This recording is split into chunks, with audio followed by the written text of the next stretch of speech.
The 39 Steps by John Buchan. The man who died. I returned from the city about 3 o'clock on that May afternoon, pretty well disgusted with life. I had been 3 months in the old country, and was fed up with it. If anyone had told me a year ago that I would have been feeling like that, I should have laughed at him, but there was the fact. The weather made me liverish, the talk of the ordinary Englishman made me sick. I couldn't get enough exercise, and the amusements of London seemed as flat as soda water that has been standing in the sun. Richard Hannay, I kept telling myself, you have got into the wrong ditch, my friend, and you had better climb out. It made me bite my lips to think of the plans I had been building up those last years in Bulawayo. I had got my pile, not one of the big ones, but good enough for me, and I had figured out all kinds of ways of enjoying myself. My father had brought me out from Scotland at the age of 6, and I had never been home since. So England was a sort of Arabian Nights to me, and I counted on stopping there for the rest of my days. But from the first, I was disappointed with it. In about a week, I was tired of seeing sights, and in less than a month, I had had enough of restaurants and theaters and race meetings. I had no real pal to go about with, which probably explains things. Plenty of people invited me to their houses, but they didn't seem much interested in me. They would fling me a question or two about South Africa, and then get on their own affairs. A lot of imperialist ladies asked me to tea to meet schoolmasters from New Zealand and editors from Vancouver, and that was the dismalest business of all.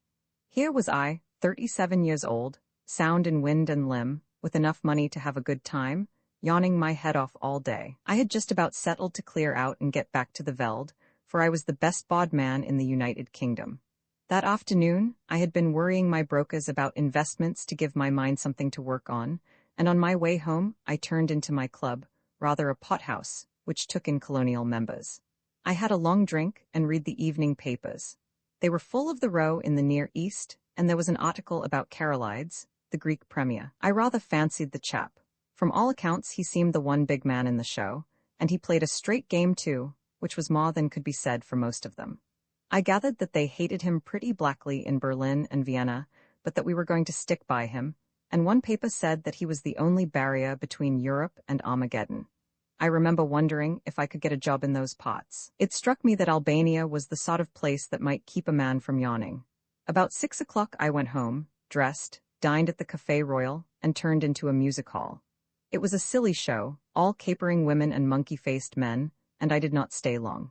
The night was fine and clear as I walked back to the flat I had hired near Portland Place.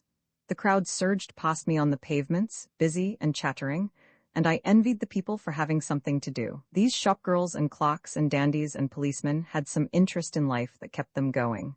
I gave half a crown to a beggar because I saw him yawn. He was a fellow sufferer. At Oxford Circus, I looked up into the spring sky and I made a vow. I would give the old country another day to fit me into something. If nothing happened, I would take the next boat for the Cape. My flat was the first floor in a new block behind Langham Place. There was a common staircase, with a porter and a liftman at the entrance, but there was no restaurant or anything of that sort, and each flat was quite shut off from the others. I hate servants on the premises, so I had a fellow to look after me who came in by the day. He arrived before 8 o'clock every morning and used to depart at 7, for I never dined at home. I was just fitting my key into the door when I noticed a man at my elbow. I had not seen him approach, and the sudden appearance made me start. He was a slim man, with a short brown beard and small, gimlety blue eyes. I recognized him as the occupant of a flat on the top floor, with whom I had passed the time of day on the stairs. "Can I speak to you?" he said. "May I come in for a minute?" He was steadying his voice with an effort, and his hand was pawing my arm. I got my door open and motioned him in. No sooner was he over the threshold than he made a dash for my back room, where I used to smoke and write my letters. Then he bolted back. "Is the door locked?" he asked feverishly, and he fastened the chain with his own hand. "I'm very sorry," he said humbly. "It's a mighty liberty, but you look the kind of man who would understand. I've had you in my mind all this week when things got troublesome. Say, will you do me a good turn?" "I'll listen to you," I said. "That's all I'll promise." I was getting worried by the antics of this nervous little chap. There was a tray of drinks on a table beside him, from which he filled himself a stiff whiskey and soda. He drank it off in 3 gulps and cracked the glass as he set it down. "Pardon?" he said. "I'm a bit rattled tonight. You see, I happen at this moment to be dead." I sat down in an armchair and lit my pipe. "What does it feel like?" I asked. I was pretty certain that I had to deal with a madman. A smile flickered over his drawn face. I'm not mad yet, say sir. I've been watching you, and I reckon you're a cool customer. I reckon, too, you're an honest man and not afraid of playing a bold hand. I'm going to confide in you. I need help worse than any man ever needed it, and I want to know if I can count you in. Get on with your yarn, I said, and I'll tell you. He seemed to brace himself for great effort, and then started on the queerest rigmarole. I didn't get hold of it at first, and I had to stop and ask him questions. But here is the gist of it. He was an American from Kentucky, and after college, being pretty well off, he had started out to see the world. He wrote a bit, and acted as war correspondent for a Chicago paper, and spent a year or two in southeastern Europe. I gathered that he was a fine linguist, and had got to know pretty well the society in those parts. He spoke familiarly of many names that I remembered to have seen in the newspapers. He had played about with politics, he told me at first for the interest of them, and then because he couldn't help himself. I read him as a sharp, restless fellow, who always wanted to get down to the roots of things. He got a little further down than he wanted. I am giving you what he told me as well as I could make it out. Away behind all the governments and the armies, there was a big subterranean movement going on, engineered by very dangerous people. He had come on it by accident, it fascinated him. He went further, and then he got caught. I gathered that most of the people in it were the sort of educated anarchists that make revolutions, but that beside them there were financiers who were playing for money. A clever man can make big profits on a falling market, and it suited the book of both classes to set Europe by the ears. He told me some queer things that explained a lot that had puzzled me, things that happened in the Balkan War, how one state suddenly came out on top, why alliances were made and broken, why certain men disappeared, and where the sinews of war came from. The aim of the whole conspiracy was to get Russia and Germany at loggerheads. When I asked why, he said that the anarchist lot thought it would give them their chance. Everything would be in the melting pot, and they looked to see a new world emerge. The capitalists would rake in the shekels and make fortunes by buying up wreckage. Capital, he said, had no conscience and no fatherland. Besides, the Jew was behind it, and the Jew hated Russia worse than hell. Do you wonder? He cried. For 300 years they have been persecuted, and this is the return match for the pogroms. The Jew is everywhere, but you have to go far down the backstairs to find him. Take any big Teutonic business concern. If you have dealings with it, the first man you meet is Prince von Unzu something, an elegant young man who talks Eton and Harrow English. But he cuts no ice. If your business is big, you get behind him and find a prognathous Westphalian with a retreating brow and the manners of a hog. He is the German businessman that gives your English papers the shakes. But if you're on the biggest kind of job and are bound to get to the real boss, 10 to 1 you are brought up against a little white-faced Jew in a bath chair with an eye like a rattlesnake. Yes, sir, he is the man who is ruling the world just now, and he has his knife in the empire of the Tsar, because his aunt was outraged and his father flogged in some one-horse location on the Volga. I could not help saying that his Jew anarchists seemed to have got left behind a little. Yes and no, he said. They went up to a point, but they struck a bigger thing than money, a thing that couldn't be bought, the old elemental fighting instincts of man. If you're going to be killed, you invent some kind of flag and country to fight for, and if you survive, you get to love the thing. Those foolish devils of soldiers have found something they care for, and that has upset the pretty plan laid in Berlin and Vienna. But my friends haven't played their lost card by a long sight. They've gotten the ace up their sleeves, and unless I can keep alive for a month, they are going to play it and win. But I thought you were dead, I put in. Mors janua vitae? He smiled. I recognized the quotation. It was about all the Latin I knew. I'm coming to that, but I've got to put you wise about a lot of things first. If you read your newspaper, I guess you know the name of Constantine Karolides. I sat up at that, for I had been reading about him that very afternoon. He is the man that has wrecked all their games. He is the one big brain in the whole show, and he happens also to be an honest man. Therefore he has been mocked down these 12 months past.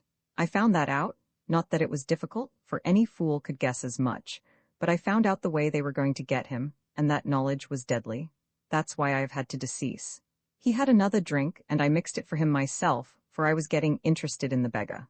They can't get him in his own land, for he has a bodyguard of epirotes that would skin their grandmothers. But on the 15th day of June, he is coming to this city. The British Foreign Office has taken to having international tea parties, and the biggest of them is due on that date. Now Karolides is reckoned the principal guest, and if my friends have their way, he will never return to his admiring countrymen. That's simple enough anyhow, I said. You can want him and keep him at home. And play their game? he asked sharply. If he does not come they win, for he's the only man that can straighten out the tangle. And if his government are warned he won't come, for he does not know how big the stakes will be on June the 15th. What about the British government? I said. They're not going to let their guests be murdered. Tip them the wink, and they'll take extra precautions. No good. They might stuff your city with plainclothes detectives and double the police, and Constantine would still be a doomed man. My friends are not playing this game for candy. They want a big occasion for the taking off, with the eyes of all Europe on it. He'll be murdered by an Austrian, and there'll be plenty of evidence to show the connivance of the big folk in Vienna and Berlin. It will all be an infernal lie, of course, but the case will look black enough to the world. I'm not talking hot air, my friend. I happen to know every detail of the hellish contrivance, and I can tell you it will be the most finished piece of blackguardism since the Borgias. But it's not going to come off if there's a certain man who knows the wheels of the business alive right here in London on the 15th day of June. And that man is going to be your servant, Franklin P. Scudder. I was getting to like the little chap. His jaw had shut like a rat trap, and there was the fire of battle in his gimlety eyes. If he was spinning me a yarn, he could act up to it. Where did you find out this story? I asked. I got the first hint in an inn on the Akency in Tyrol. That set me inquiring, and I collected my other clues in a fur shop in the Galician quarter of Buda, in a strangers' club in Vienna, and in a little bookshop off the Racknitzstrasse in Leipzig. I completed my evidence 10 days ago in Paris. I can't tell you the details now, for it's something of a history. When I was quite sure in my own mind, I judged it my business to disappear, and I reached this city by a mighty queer circuit. I left Paris a dandified young French-American, and I sailed from Hamburg a Jew diamond merchant. In Norway, I was an English student of Ibsen collecting materials for lectures, but when I left Buchan, I was a cinema man with special ski films, and I came here from Leith with a lot of pulpwood propositions in my pocket to put before the London newspapers. Till yesterday, I thought I had mudded my trail some, and was feeling pretty happy. Then, the recollection seemed to upset him, and he gulped down some more whiskey. Then I saw a man standing in the street outside this block. I used to stay close in my room all day, and only slip out after dark for an hour or two. I watched him for a bit from my window, and I thought I recognized him. He came in and spoke to the potter. When I came back from my walk last night, I found a card in my letterbox. It bore the name of the man I want least to meet on God's earth. I think that the look in my companion's eyes, the sheer naked scare on his face, completed my conviction of his honesty. My own voice sharpened a bit as I asked him what he did next. I realized that I was bottled as sure as a pickled herring, and that there was only one way out. I had to die. If my pursuers knew I was dead, they would go to sleep again. How did you manage it? I told the man that valets me that I was feeling pretty bad, and I got myself up to look like death. That wasn't difficult, for I'm no slouch at disguises. Then I got a copse. You can always get a body in London if you know where to go for it. I fetched it back in a trunk on the top of a four-wheeler, and I had to be assisted upstairs to my room. You see, I had to pile up some evidence for the inquest. I went to bed and got my man to mix me a sleeping draught, and then told him to clear out. He wanted to fetch a doctor, but I swore some and said I couldn't abide leeches. When I was left alone, I started in to fake up that copse. He was my size, and I judged had perished from too much alcohol, so I put some spirits handy about the place. The jaw was the weak point in the likeness, so I blew it away with a revolver. I dare say there will be somebody tomorrow to swear to having heard a shot, but there are no neighbors on my floor, and I guessed I could risk it. So I left the body in bed, dressed up in my pajamas, with a revolver lying on the bedclothes and a considerable mess around. Then I got into a suit of clothes I had kept waiting for emergencies. I didn't dare to shave for fear of leaving tracks, and besides, it wasn't any kind of use my trying to get into the streets. I had had you in my mind all day, and there seemed nothing to do but to make an appeal to you. I watched from my window till I saw you come home, and then slipped down the stair to meet you. There, sir. I guess you know about as much as me of this business. He sat blinking like an owl, fluttering with nerves and yet desperately determined. By this time, I was pretty well convinced that he was going straight with me. It was the wildest sort of narrative, but I had heard in my time many steep tales which had turned out to be true, and I had made a practice of judging the man rather than the story. If he had wanted to get a location in my flat and then cut my throat, he would have pitched a milder yawn. "Hand me your key," I said, "and I'll take a look at the cops. Excuse my caution, but I'm bound to verify a bit if I can." He shook his head mournfully. "I reckon you'd ask for that, but I haven't got it. It's on my chain on the dressing table. I had to leave it behind, for I couldn't leave any clues to breed suspicions. The gentry who are after me are pretty bright-eyed citizens. You'll have to take me on trust for the night, and tomorrow you'll get proof of the cop's business right enough. I thought for an instant or two. Right? I'll trust you for the night. I'll lock you into this room and keep the key. Just one word, Mr. Scudder. I believe you're straight, but if so be you are not, I should warn you that I'm a handy man with a gun. Sure, he said, jumping up with some briskness. I haven't the privilege of your name, sir, but let me tell you that you're a white man. I'll thank you to lend me a razor. I took him into my bedroom and turned him loose. In half an hour's time, a figure came out that I scarcely recognized. Only his gimlety, hungry eyes were the same. He was shaved clean, his hair was parted in the middle, and he had cut his eyebrows. Further, he carried himself as if he had been drilled, and was the very model, even to the brown complexion, of some British officer who had had a long spell in India. He had a monocle, too, which he stuck in his eye, and every trace of the American had gone out of his speech. My hat, Mr. Scudder? I stammered. Not Mr. Scudder, he corrected. Captain Theophilus Digby of the 40th Gurkhas, presently home on leave.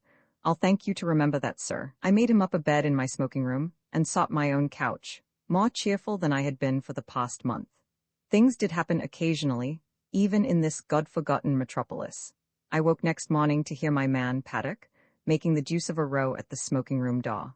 Paddock was a fellow I had done a good turn to out on the Selakwe, and I had inspanned him as my servant as soon as I got to England. He had about as much gift of the gab as a hippopotamus, and was not a great hand at valeting, but I knew I could count on his loyalty. Stop that row, Paddock, I said. There's a friend of mine, Captain, I couldn't remember the name, dossing down in there. Get breakfast for two and then come and speak to me. I told Paddock a fine story about how my friend was a great swell, with his nerves pretty bad from overwork, who wanted absolute rest and stillness. Nobody had got to know he was here, or he would be besieged by communications from the India office, and the Prime Minister and his cure would be ruined. I am bound to say Scudder played up splendidly when he came to breakfast. He fixed Paddock with his eyeglass, just like a British officer, asked him about the Boer War, and slung out at me a lot of stuff about imaginary pals. Paddock couldn't learn to call me sir, but he sirred Scudder as if his life depended on it. I left him with the newspaper and a box of cigars, and went down to the city till luncheon. When I got back, the liftman had an important face. Nasty business this morning, sir, gent in no. 15 been and shot self. They've just took him to the mortuary. The police are up there now. I ascended to no. 15, and found a couple of bobbies and an inspector busy making an examination. I asked a few idiotic questions, and they soon kicked me out. Then I found the man that had valeted Scudder, and pumped him, but I could see he suspected nothing. He was a whining fellow with a churchyard face, and half a crown went far to console him. I attended the inquest next day. A partner of some publishing firm gave evidence that the deceased had brought him wood pulp propositions, and had been, he believed, an agent of an American business. The jury found it a case of suicide while of unsound mind, and the few effects were handed over to the American consul to deal with. I gave Scudder a full account of the affair, and it interested him greatly. He said he wished he could have attended the inquest, for he reckoned it would be about as spicy as to read one's own obituary notice. The first 2 days he stayed with me in that back room, he was very peaceful. He read and smoked a bit, and made a heap of jottings in a notebook, and every night we had a game of chess, at which he beat me hollow. I think he was nursing his nerves back to health, for he had had a pretty trying time. But on the third day, I could see he was beginning to get restless. He fixed up a list of the days till June 15th and ticked each off with a red pencil, making remarks in shorthand against them. I would find him sunk in a brown study, with his sharp eyes abstracted, and after those spells of meditation, he was apt to be very despondent. Then I could see that he began to get edgy again. He listened for little noises, and was always asking me if Paddock could be trusted. Once or twice he got very peevish and apologized for it. I didn't blame him. I made every allowance, for he had taken on a fairly stiff job. It was not the safety of his own skin that troubled him, but the success of the scheme he had planned. That little man was clean grit all through, without a soft spot in him. One night he was very solemn. "Say, Hannay," he said, "I judge I should let you a bit deeper into this business. I should hate to go out without leaving somebody else to put up a fight." And he began to tell me in detail what I had only heard from him vaguely. I did not give him very close attention. The fact is, I was more interested in his own adventures than in his high politics. I reckoned that Carolides and his affairs were not my business. leaving all that to him. So a lot that he said slipped clean out of my memory. I remember that he was very clear that the danger to Carolides would not begin till he had got to London, and would come from the very highest quarters, where there would be no thought of suspicion. He mentioned the name of a woman, Julia Checkany, as having something to do with the danger. She would be the decoy, I gathered, to get Carolides out of the care of his guards. He talked, too, about a black stone and a man that lisped in his speech, and he described very particularly somebody that he never referred to without a shudder, an old man with a young voice who could hood his eyes like a hawk. He spoke a good deal about death, too. He was motley anxious about winning through with his job, but he didn't care a rush for his life. I reckon it's like going to sleep when you are pretty well tired out and waking to find a summer day with the scent of hay coming in at the window. I used to thank God for such mornings way back in the bluegrass country, and I guess I'll thank him when I wake up on the other side of Jordan. Next day he was much more cheerful, and read the life of Stonewall Jackson much of the time. I went out to dinner with a mining engineer I had got to see on business, and came back about 10:30 in time for our game of chess before turning in. I had a cigar in my mouth, I remember, as I pushed open the smoking room door. The lights were not lit, which struck me as odd. I wondered if Scudder had turned in already. I snapped the switch, but there was nobody there. Then I saw something in the far corner which made me drop my cigar and fall into a cold sweat. My guest was lying sprawled on his back. There was a long knife through his heart, which skewered him to the floor. Various parties converging on the sea a pink and blue June morning found me at Bradgate, looking from the Griffin Hotel over a smooth sea to the lightship on the Cock Sands, which seemed the size of a bellboy. A couple of miles farther south, and much nearer the shore, a small destroyer was anchored. Scaife, MacGillivray's man, who had been in the Navy, knew the boat, and told me her name and her commander's, so I sent off a wire to Sir Walter. After breakfast, Scaife got from a house agent a key for the gates of the staircases on the Rough. I walked with him along the sands, and sat down in a nook of the cliffs while he investigated the half-dozen of them. I didn't want to be seen, but the place at this hour was quite deserted, and all the time I was on that beach I saw nothing but the seagulls. It took him more than an hour to do the job, and when I saw him coming towards me, conning a bit of paper, I can tell you my heart was in my mouth. Everything depended, you see, on my guess proving right. He read aloud the number of steps in the different stairs. 34, 35, 39, 42, 47, and 21, where the cliffs grew lower. I almost got up and shouted. We hurried back to the town and sent a wire to MacGillivray.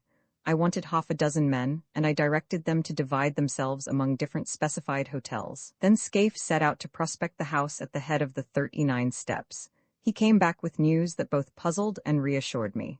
The house was called Trafalgar Lodge and belonged to an old gentleman called Appleton, a retired stockbroker, the house agent said. Mr. Appleton was there a good deal in the summer time and was in residence now, had been for the better part of a week. Scaife could pick up very little information about him, except that he was a decent old fellow who paid his bills regularly and was always good for a fiver for a local charity. Then Scaife seemed to have penetrated to the back door of the house, pretending he was an agent for sewing machines. Only 3 servants were kept, a cook, a parlour-maid, and a housemaid, and they were just the sort that you would find in a respectable middle-class household. The cook was not the gossiping kind, and had pretty soon shut the door in his face, but Scaife said he was positive she knew nothing. Next door, there was a new house building which would give good cover for observation, and the villa on the other side was to let, and its garden was rough and shrubby. I borrowed Scaife's telescope, and before lunch went for a walk along the Rough. I kept well behind the rows of villas, and found a good observation point on the edge of the golf course. There I had a view of the line of turf along the cliff top, with seats placed at intervals, and the little square plots, railed in and planted with bushes, whence the staircases descended to the beach. I saw Trafalgar Lodge very plainly, a red brick villa with a veranda, a tennis lawn behind, and in front the ordinary seaside flower garden full of marguerites and scraggy geraniums. There was a flagstaff from which an enormous Union Jack hung limply in the still air. Presently, I observed someone leave the house and saunter along the cliff. When I got my glasses on him, I saw it was an old man, wearing white flannel trousers, a blue serge jacket, and a straw hat. He carried field glasses and a newspaper, and sat down on one of the iron seats and began to read. Sometimes he would lay down the paper and turn his glasses on the sea. He looked for a long time at the destroyer. I watched him for half an hour, till he got up and went back to the house for his luncheon, when I returned to the hotel for mine. I wasn't feeling very confident. This decent commonplace dwelling was not what I had expected. The man might be the bald archaeologist of that horrible moorland farm, or he might not. He was exactly the kind of satisfied old bird you will find in every suburb and every holiday place. If you wanted a type of the perfectly harmless person, you would probably pitch on that.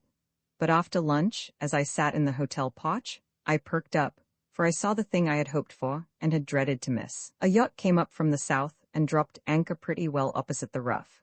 She seemed about 150 tons, and I saw she belonged to the squadron from the White Ensign. So Scaife and I went down to the harbor and hired a boatman for an afternoon's fishing. I spent a warm and peaceful afternoon.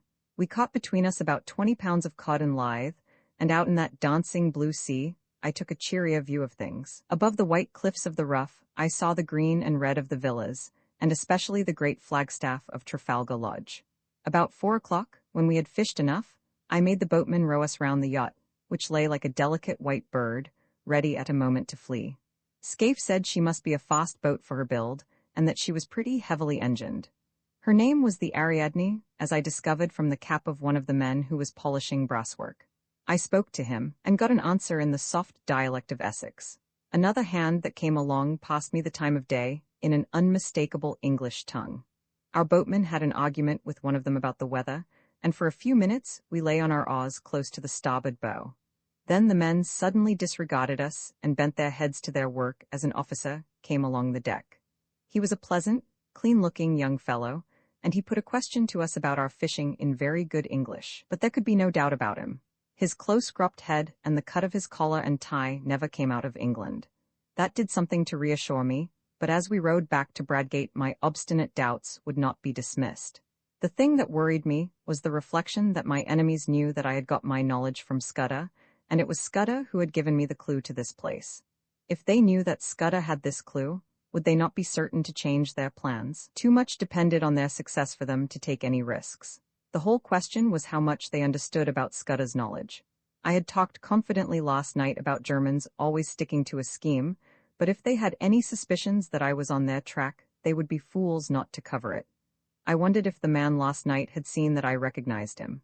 Somehow I did not think he had, and to that I had clung. But the whole business had never seemed so difficult as that afternoon, when by all calculations I should have been rejoicing in assured success. In the hotel, I met the commander of the destroyer, to whom Scaife introduced me, and with whom I had a few words. Then I thought I would put in an hour or two watching Trafalgar Lodge. I found a place farther up the hill, in the garden of an empty house. From there I had a full view of the cot, on which 2 figures were having a game of tennis. One was the old man, whom I had already seen. The other was a younger fellow, wearing some club colors in the scarf round his middle. They played with tremendous zest, like 2 city gents who wanted hard exercise to open their paws. You couldn't conceive a more innocent spectacle.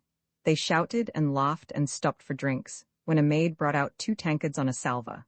I rubbed my eyes and asked myself if I was not the most immortal fool on earth. Mystery and darkness had hung about the men who hunted me over the Scotch moor in aeroplane and motorcar, and notably about that infernal antiquarian.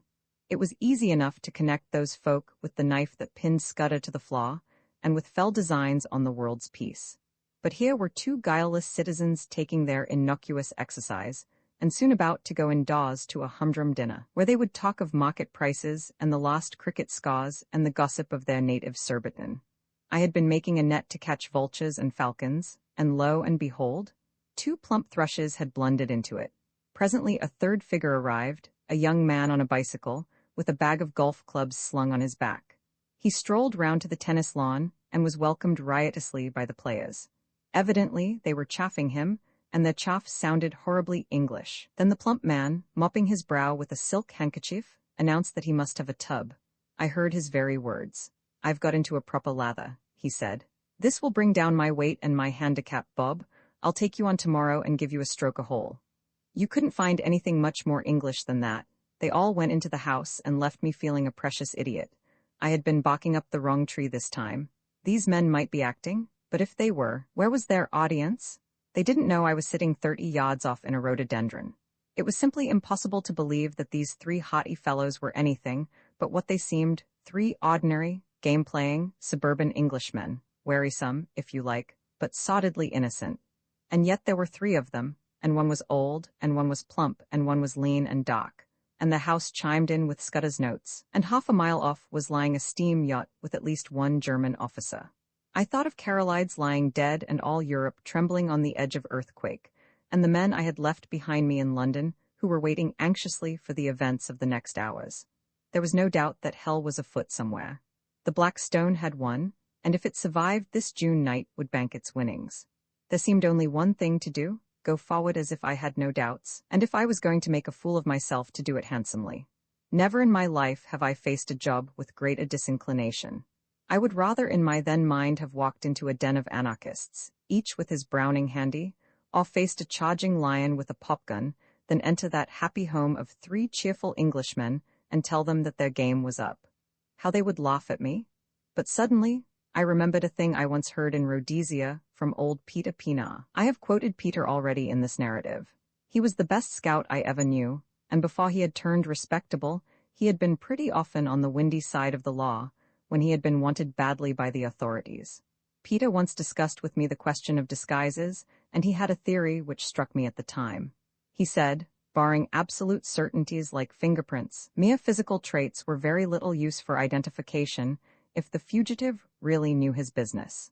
He laughed at things like dyed hair and false beards and such childish follies. The only thing that mattered was what Peter called atmosphere.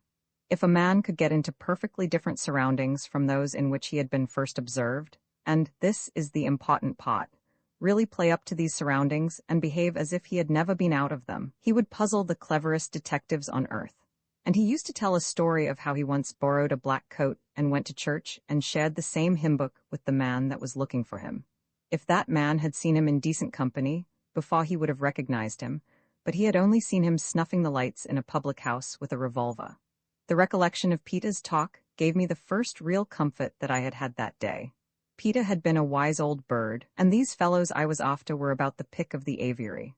What if they were playing Peter's game? A fool tries to look different. A clever man looks the same and is different. Again, there was that other maxim of Peter's which had helped me when I had been a roadman.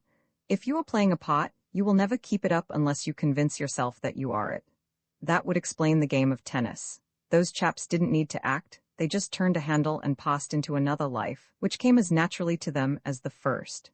It sounds a platitude, but Peter used to say that it was the big secret of all the famous criminals.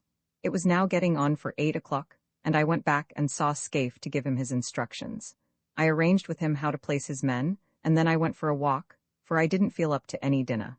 I went round the deserted golf course, and then to a point on the cliffs farther north beyond the line of the villas. On the little trim newly made roads, I met people in flannels coming back from tennis and the beach, and a coast guard from the wireless station, and donkeys and pirates padding homewards. Out at sea in the blue dusk, I saw lights appear on the Ariadne, and on the destroyer away to the south, and beyond the Cock Sands the bigger lights of steamers making for the Thames. The whole scene was so peaceful and ordinary that I got more dashed in spirits every second. It took all my resolution to stroll towards Trafalgar Lodge about 9:30. On the way I got a piece of solid comfort from the sight of a greyhound that was swinging along at a nursemaid's heels. He reminded me of a dog I used to have in Rhodesia, and of the time when I took him hunting with me in the Pali Hills. We were after Rebok, the dun kind, and I recollected how we had followed one beast, and both he and I had clean lost it. A greyhound works by sight, and my eyes are good enough, but that buck simply leaked out of the landscape. Afterwards I found out how it managed it. Against the grey rock of the kopjes it showed no more than a crow against a thundercloud. It didn't need to run away. All it had to do was to stand still and melt into the background. Suddenly, as these memories chased across my brain, I thought of my present case and applied the moral. The Black Stone didn't need to bolt. They were quietly absorbed into the landscape. I was on the right track, and I jammed that down in my mind and vowed never to forget it. The last word was with Peter Pienaar. Scaife's men would be posted now, but there was no sign of a soul. The house stood as open as a marketplace for anybody to observe. A 3-foot railing separated it from the cliff road, the windows on the ground floor were all open, and shaded lights and the low sound of voices revealed where the occupants were finishing dinner. Everything was as public and above board as a charity bazaar. Feeling the greatest fool on earth, I opened the gate and rang the bell. a man of my sort, who has traveled about the world in rough places, gets on perfectly well with two classes, what you may call the upper and the lower. He understands them, and they understand him. I was at home with herds and tramps and roadmen, and I was sufficiently at my ease with people like Sir Walter and the men I had met the night before. I can't explain why, but it is a fact. But what fellows like me don't understand is the great comfortable, satisfied middle-class world, the folk that live in villas and suburbs. He doesn't know how they look at things, he doesn't understand their conventions, and he is as shy of them as of a black mamba. When a trim parlour-maid opened the door, I could hardly find my voice. I asked for Mr. Appleton, and was ushered in. My plan had been to walk straight into the dining room, and by a sudden appearance waken the men that start of recognition, which would confirm my theory. But when I found myself in that neat hall, the place mastered me. There were the golf clubs and tennis rackets, the straw hats and caps, the rows of gloves, the sheaf of walking sticks, which you will find in 10,000 British homes. A stack of neatly folded coats and waterproofs covered the top of an old oak chest. There was a grandfather clock ticking, and some polished brass warming pans on the walls, and a barometer, and a print of Chilton winning the St. Ledger. The place was as orthodox as an Anglican church. When the maid asked me for my name, I gave it automatically, and was shown into the smoking room, on the right side of the hall. That room was even worse. I hadn't time to examine it, but I could see some framed group photographs above the mantelpiece, and I could have sworn they were English public school or college. I had only one glance, for I managed to pull myself together and go after the maid. But I was too late. She had already entered the dining room and given my name to her master, and I had missed the chance of seeing how the three took it. When I walked into the room, the old man at the head of the table had risen and turned round to meet me. He was in evening dress, a short coat and black tie, as was the other, whom I called in my own mind the plump one. The third, the dark fellow, wore a blue serge suit and a soft white collar, and the colors of some club or school. The old man's manner was perfect. "Mr. Hannay," he said hesitatingly, "did you wish to see me? One moment, you fellows, and I'll rejoin you. We had better go to the smoking room." Though I hadn't an ounce of confidence in me, I forced myself to play the game. I pulled up a chair and sat down on it. "I think we have met before," I said, "and I guess you know my business." The light in the room was dim, but so far as I could see their faces, they played the part of mystification very well. Maybe," said the old man. "I haven't a very good memory, but I'm afraid you must tell me your errand, sir, for I really don't know it." "Well then," I said, and all the time I seemed to myself to be talking pure foolishness, "I have come to tell you that the game's up. I have a warrant for the arrest of you three gentlemen." "Arrest?" said the old man, and he looked really shocked. "Arrest? Good God, what for?" "For the murder of Franklin Scudder in London on the 23rd day of last month." "I never heard the name before," said the old man in a dazed voice. One of the others spoke up. "That was the Portland Place murder. I read about it. Good heavens, you must be mad, sir. Where do you come from?" "Scotland Yard," I said. After that, for a minute, there was utter silence. The old man was staring at his plate and fumbling with a nut, the very model of innocent bewilderment. Then the plump one spoke up. He stammered a little, like a man picking his words. "Don't get flustered, uncle," he said. "It is all a ridiculous mistake, but these things happen sometimes, and we can easily set it right. It won't be hard to prove our innocence. I can show that I was out of the country on the 23rd of May, and Bob was in a nursing home. You were in London, but you can explain what you were doing." "Right, Percy? Of course that's easy enough. The 23rd, that was the day after Agatha's wedding. Let me see, what was I doing? I came up in the morning from Woking and lunched at the club with Charlie Simmons. Then, oh yes, I dined with the fishmongers. I remember, for the punch didn't agree with me and I was seedy next morning. Hang it all, there's the cigar box I brought back from the dinner." He pointed to an object on the table and laughed nervously. "I think, sir," said the young man, addressing me respectfully, "you will see you are mistaken. We want to assist the law like all Englishmen, and we don't want Scotland Yard to be making fools of themselves. That's so, uncle?" "Certainly, Bob." The old fellow seemed to be recovering his voice.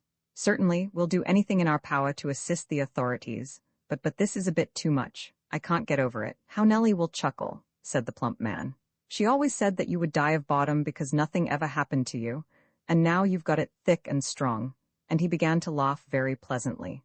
"By Jove, yes, just think of it, what a story to tell at the club. Really, Mr. Hannay, I suppose I should be angry to show my innocence, but it's too funny. I almost forgive you the fright you gave me. You looked so glum. I thought I might have been walking in my sleep and killing people." "It couldn't be acting," It was too confoundedly genuine. My heart went into my boots, and my first impulse was to apologize and clear out. But I told myself I must see it through, even though I was to be the laughingstock of Britain. The light from the dinner table candlesticks was not very good, and to cover my confusion I got up, walked to the door, and switched on the electric light. The sudden glare made them blink, and I stood scanning the three faces. Well, I made nothing of it. One was old and bald, one was stout, one was dark and thin. There was nothing in their appearance to prevent them being the three who had hunted me in Scotland, but there was nothing to identify them. I simply can't explain why I who, as a roadman, had looked into two pairs of eyes, and as Ned Ainsley into another pair, why I, who have a good memory and reasonable powers of observation, could find no satisfaction. They seemed exactly what they professed to be, and I could not have sworn to one of them. There in that pleasant dining room, with etchings on the walls, and a picture of an old lady in a bib above the mantelpiece, I could see nothing to connect them with the moorland desperadoes. There was a silver cigarette box beside me, and I saw that it had been won by Percival Appleton, Esq., of the St. Bede's Club. In a golf tournament, I had to keep a firm hold of Peter Pina to prevent myself bolting out of that house. "Well," said the old man politely, "are you reassured by your scrutiny, sir?" I couldn't find a word.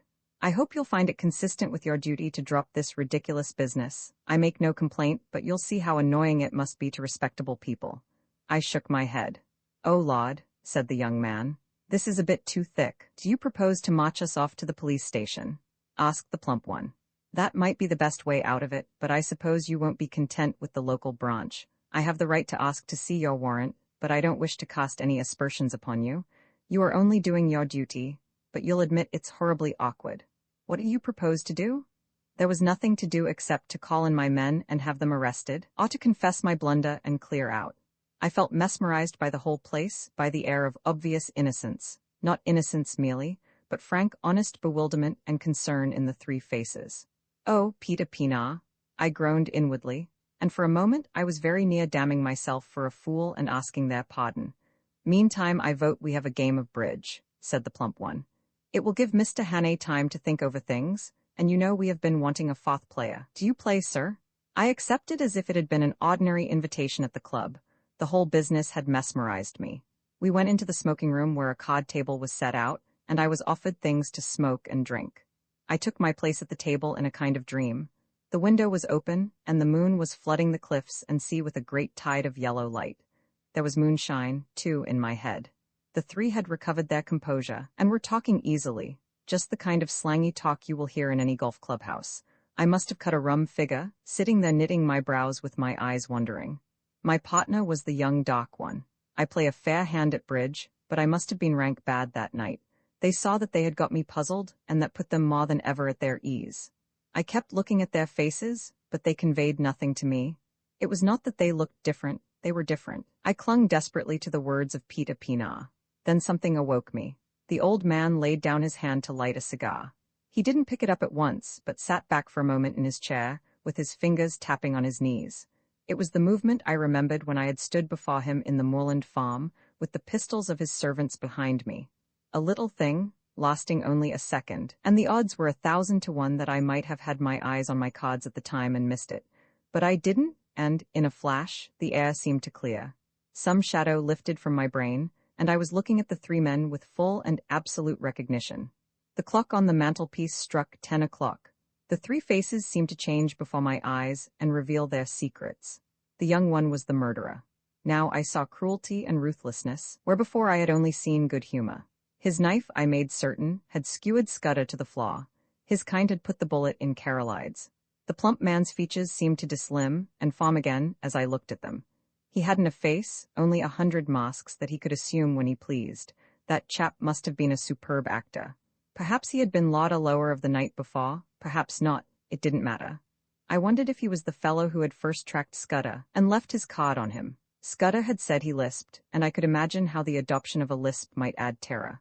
But the old man was the pick of the lot. He was sheer brain, icy, cool, calculating, as ruthless as a steam hammer. Now that my eyes were opened, I wondered where I had seen the benevolence. His jaw was like chilled steel, and his eyes had the inhuman luminosity of a bird's. I went on playing, and every second a great hate welled up in my heart. It almost choked me, and I couldn't answer when my partner spoke. Only a little longer could I endure their company. Phew, Bob, look at the time, said the old man. You'd better think about catching your train. Bob's got to go to town tonight, he added, turning to me. The voice rang now as false as hell. I looked at the clock, and it was nearly 10:30. I am afraid he must put off his journey, I said. Oh, damn, said the young man. I thought you had dropped that rot. I've simply got to go. You can have my address, and I'll give any security you like. No, I said, you must stay. At that I think they must have realized that the game was desperate. Their only chance had been to convince me that I was playing the fool, and that had failed. But the old man spoke again. I'll go bail for my nephew. That ought to content you, Mr. Hannay. Was it fancy, or did I detect some halt in the smoothness of that voice? There must have been, for as I glanced at him, his eyelids fell in that hawk-like hood which fear had stamped on my memory. I blew my whistle. In an instant the lights were out. A pair of strong arms gripped me round the waist, covering the pockets in which a man might be expected to carry a pistol. Schnell, France, cried a voice. Das Boot, das Boot. As it spoke I saw two of my fellows emerge on the moonlit lawn. The young dockman leapt for the window, was through it, and over the low fence before a hand could touch him. I grappled the old chap, and the room seemed to fill with figures. I saw the plump one collared, but my eyes were all for the out-of-doors, where France sped on over the road towards the railed entrance to the beach stairs. One man followed him, but he had no chance. The gate of the stairs locked behind the fugitive, and I stood staring, with my hands on the old boy's throat, for such a time as a man might take to descend those steps to the sea. Suddenly my prisoner broke from me and flung himself on the wall. There was a click as if a lever had been pulled. Then came a low rumbling far below the ground, and through the window I saw a cloud of chalky dust pouring out of the shaft of the stairway. Someone switched on the light. The old man was looking at me with blazing eyes. He is safe, he cried. You cannot follow in time. He is gone. He has triumphed. Der Schwarzenstein ist in der Siegeskroon. There was more in those eyes than any common triumph. They had been hooded like a bird of prey, and now they flamed with a hawk's pride. A white, fanatic heat burned in them, and I realized for the first time the terrible thing I had been up against. This man was more than a spy. In his foul way he had been a patriot. As the handcuffs clinked on his wrists, I said my last word to him. I hope France will bear his triumph well. I ought to tell you that the Ariadne for the last hour has been in our hands. 3 weeks later, as all the world knows, we went to war. I joined the new army the first week, and owing to my mat-table experience got a captain's commission straight off. But I had done my best service, I think, before I put on khaki. Roman II, the milkman, sets out on his travels. I sat down in an armchair and felt very sick. That lasted for maybe 5 minutes and was succeeded by a fit of the horrors. The poor staring white face on the floor was more than I could bear, and I managed to get a tablecloth and cover it. Then I staggered to a cupboard, found the brandy, and swallowed several mouthfuls. I had seen men die violently before. Indeed, I had killed a few myself in the mat-table war, but this cold-blooded indoor business was different. Still, I managed to pull myself together. I looked at my watch and saw that it was 10:30. An idea seized me, and I went over the flat with a small tooth comb. There was nobody there, nor any trace of anybody, but I shuttered and bolted all the windows and put the chain on the door. By this time, my wits were coming back to me, and I could think again. It took me about an hour to figure the thing out, and I did not hurry, for, unless the murder came back, I had till about 6 o'clock in the morning for my cogitations. I was in the soup, that was pretty clear. Any shadow of a doubt I might have had about the truth of Scudder's tale was now gone. The proof of it was lying under the tablecloth. The men who knew that he knew what he knew had found him, and had taken the best way to make certain of his silence. Yes, but he had been in my rooms 4 days, and his enemies must have reckoned that he had confided in me. So I would be the next to go. It might be that very night, or next day, or the day after, but my number was up all right. Then suddenly, I thought of another probability. Supposing I went out now and called in the police, or went to bed and let Paddock find the body and call them in the morning. What kind of a story was I to tell about Scudder? I had lied to Paddock about him, and the whole thing looked desperately fishy. If I made a clean breast of it and told the police everything he had told me, they would simply laugh at me. The odds were 1,000 to 1 that I would be charged with the murder, and the circumstantial evidence was strong enough to hang me. Few people knew me in England. I had no real pal who could come forward and swear to my character. Perhaps that was what those secret enemies were playing for. They were clever enough for anything, and an English prison was as good a way of getting rid of me till after June 15th as a knife in my chest. Besides, if I told the whole story, and by any miracle was believed, I would be playing their game.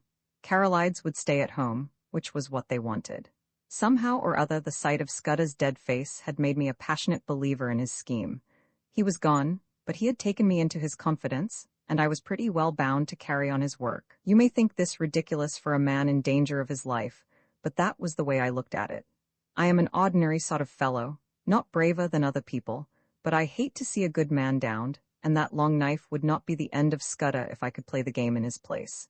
It took me an hour or two to think this out, and by that time I had come to a decision. I must vanish somehow, and keep vanished till the end of the second week in June. Then I must somehow find a way to get in touch with the government people and tell them what Scudder had told me. I wished to heaven he had told me more, and that I had listened more carefully to the little he had told me. I knew nothing but the barest facts. There was a big risk that, even if I weathered the other dangers, I would not be believed in the end. I must take my chance of that, and hope that something might happen which would confirm my tale in the eyes of the government. My first job was to keep going for the next 3 weeks. It was now the 24th day of May, and that meant 20 days of hiding before I could venture to approach the powers that be. I reckoned that 2 sets of people would be looking for me, Scudder's enemies to put me out of existence, and the police, who would want me for Scudder's murder. It was going to be a giddy hunt, and it was queer how the prospect comforted me. I had been slack so long that almost any chance of activity was welcome. When I had to sit alone with that copse and wait on fortune, I was no better than a crushed worm, but if my next safety was to hang on my own wits, I was prepared to be cheerful about it. My next thought was whether Scudder had any papers about him to give me a better clue to the business. I drew back the tablecloth and searched his pockets, for I had no longer any shrinking from the body. The face was wonderfully calm for a man who had been struck down in a moment.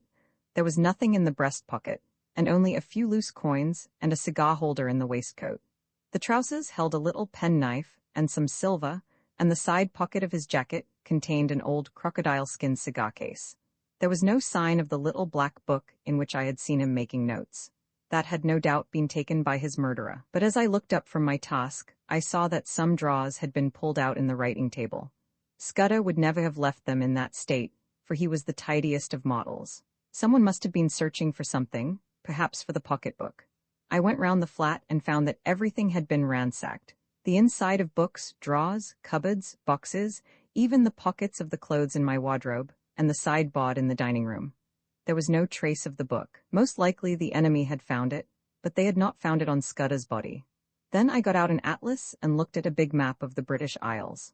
My notion was to get off to some wild district where my veldcraft would be of some use to me, for I would be like a trapped rat in a city. I considered that Scotland would be best, for my people were Scotch, and I could pass anywhere as an ordinary Scotsman.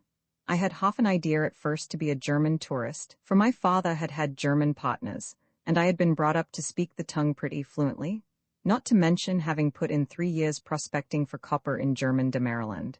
But I calculated that it would be less conspicuous to be a Scot, and less in a line with what the police might know of my past. I fixed on Galloway as the best place to go. It was the nearest wild part of Scotland, so far as I could figure it out, and from the look of the map was not over-thick with population. A search in Bradshaw informed me that a train left St. Pancras at 7:10, which would land me at any Galloway station in the late afternoon. That was well enough, but a more important matter was how I was to make my way to St. Pancras, for I was pretty certain that Scudder's friends would be watching outside. This puzzled me for a bit, then I had an inspiration, on which I went to bed and slept for 2 troubled hours. I got up at 4 and opened my bedroom shutters. The faint light of a fine summer morning was flooding the skies, and the sparrows had begun to chatter. I had a great revulsion of feeling, and felt a God-forgotten fool. My inclination was to let things slide, and trust to the British police taking a reasonable view of my case. But as I reviewed the situation, I could find no arguments to bring against my decision of the previous night, so with a wry mouth, I resolved to go on with my plan. I was not feeling in any particular funk, only disinclined to go looking for trouble, if you understand me.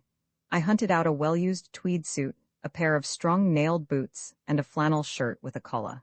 Into my pockets I stuffed a spare shirt, a cloth cap, some handkerchiefs, and a toothbrush. I had drawn a good sum in gold from the bank 2 days before, in case Scudder should want money, and I took £50 of it in sovereigns in a belt which I had brought back from Rhodesia.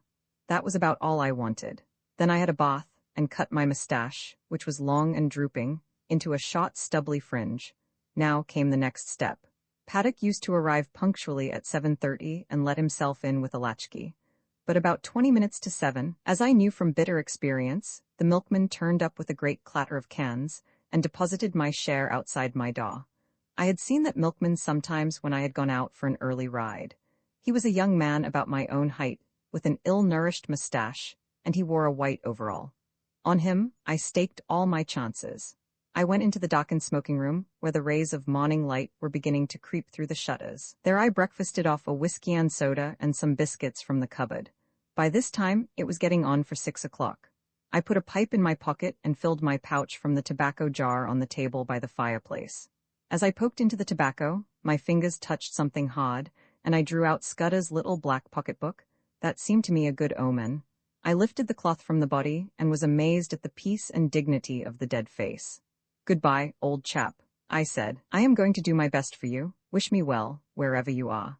Then I hung about in the hall waiting for the milkman. That was the worst part of the business, for I was fairly choking to get out of doors. 6:30 passed, then 6:40, but still he did not come. The fool had chosen this day of all days to be late. At 1 minute after the 6:45, I heard the rattle of the cans outside. I opened the front door, and there was my man, singling out my cans from a bunch he carried and whistling through his teeth. He jumped a bit at the sight of me. "Come in here a moment," I said. "I want a word with you," and I led him into the dining room. "I reckon you're a bit of a sportsman," I said, "and I want you to do me a service. Lend me your cap and overall for 10 minutes, and here's a sovereign for you." His eyes opened at the sight of the gold, and he grinned broadly. "What's the jime?" he asked. "A bet," I said. "I haven't time to explain, but to win it I've got to be a milkman for the next 10 minutes. All you've got to do is to stay here till I come back. You'll be a bit late, but nobody will complain, and you'll have that quid for yourself." "Righto," he said cheerily. "I ain't the man to spoil a bit of sport. Here's the rig, governor." I stuck on his flat blue hat and his white overall, picked up the cans, banged my door, and went whistling downstairs. The potter at the foot told me to shut my jaw, which sounded as if my makeup was adequate. At first I thought there was nobody in the street. Then I caught sight of a policeman 100 yards down, and a loafer shuffling past on the other side. Some impulse made me raise my eyes to the house opposite, and there at a first-floor window was a face. As the loafer passed, he looked up, and I fancied a signal was exchanged. I crossed the street, whistling gaily and imitating the jaunty swing of the milkman. Then I took the first side street and went up a left-hand turning which led past a bit of vacant ground. There was no one in the little street, so I dropped the milk cans inside the hoarding and sent the cap and overall after them. I had only just put on my cloth cap when a postman came round the corner. I gave him good morning, and he answered me unsuspiciously. At the moment the clock of a neighboring church struck the hour of 7. There was not a second to spare. As soon as I got to Euston Road, I took to my heels and ran. The clock at Euston Station showed 5 minutes past the hour. At St. Pancras, I had no time to take a ticket, let alone that I had not settled upon my destination. A porter told me the platform, and as I entered it, I saw the train already in motion.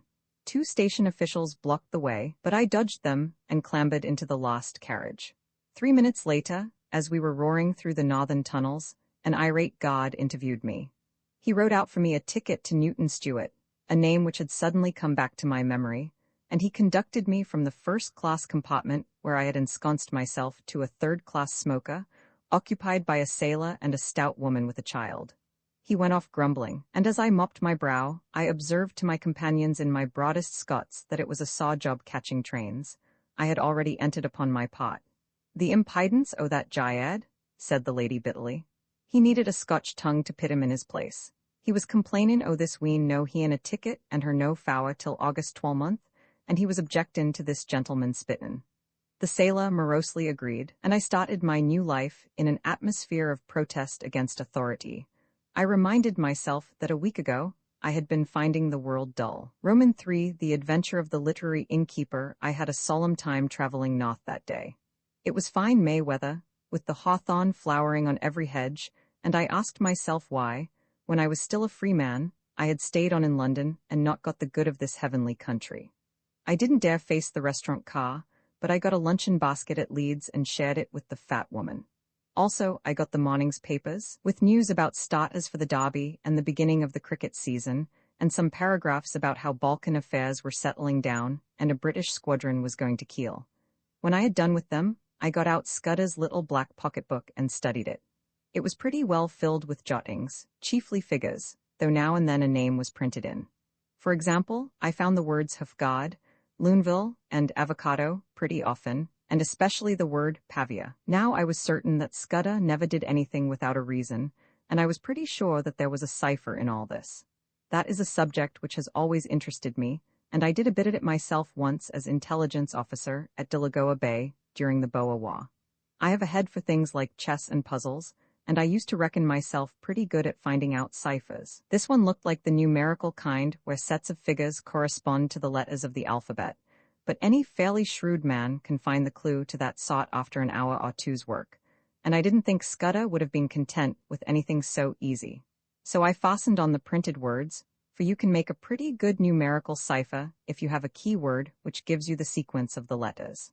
I tried for hours, but none of the words answered. Then I fell asleep and woke at Dumfries, just in time to bundle out and get into the slow Galloway train.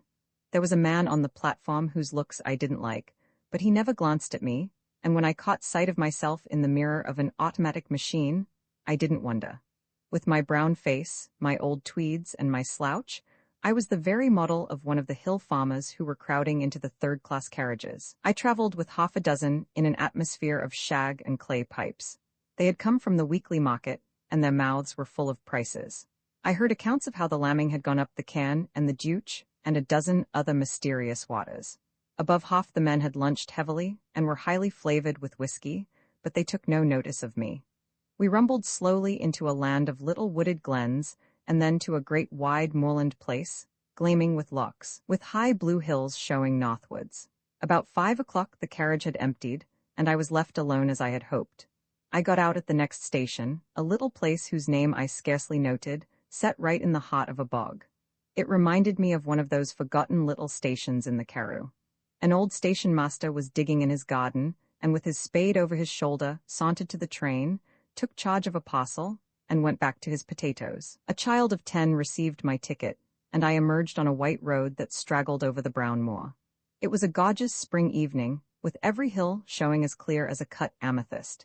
The air had the queer, rooty smell of bogs, but it was as fresh as mid-ocean, and it had the strangest effect on my spirits.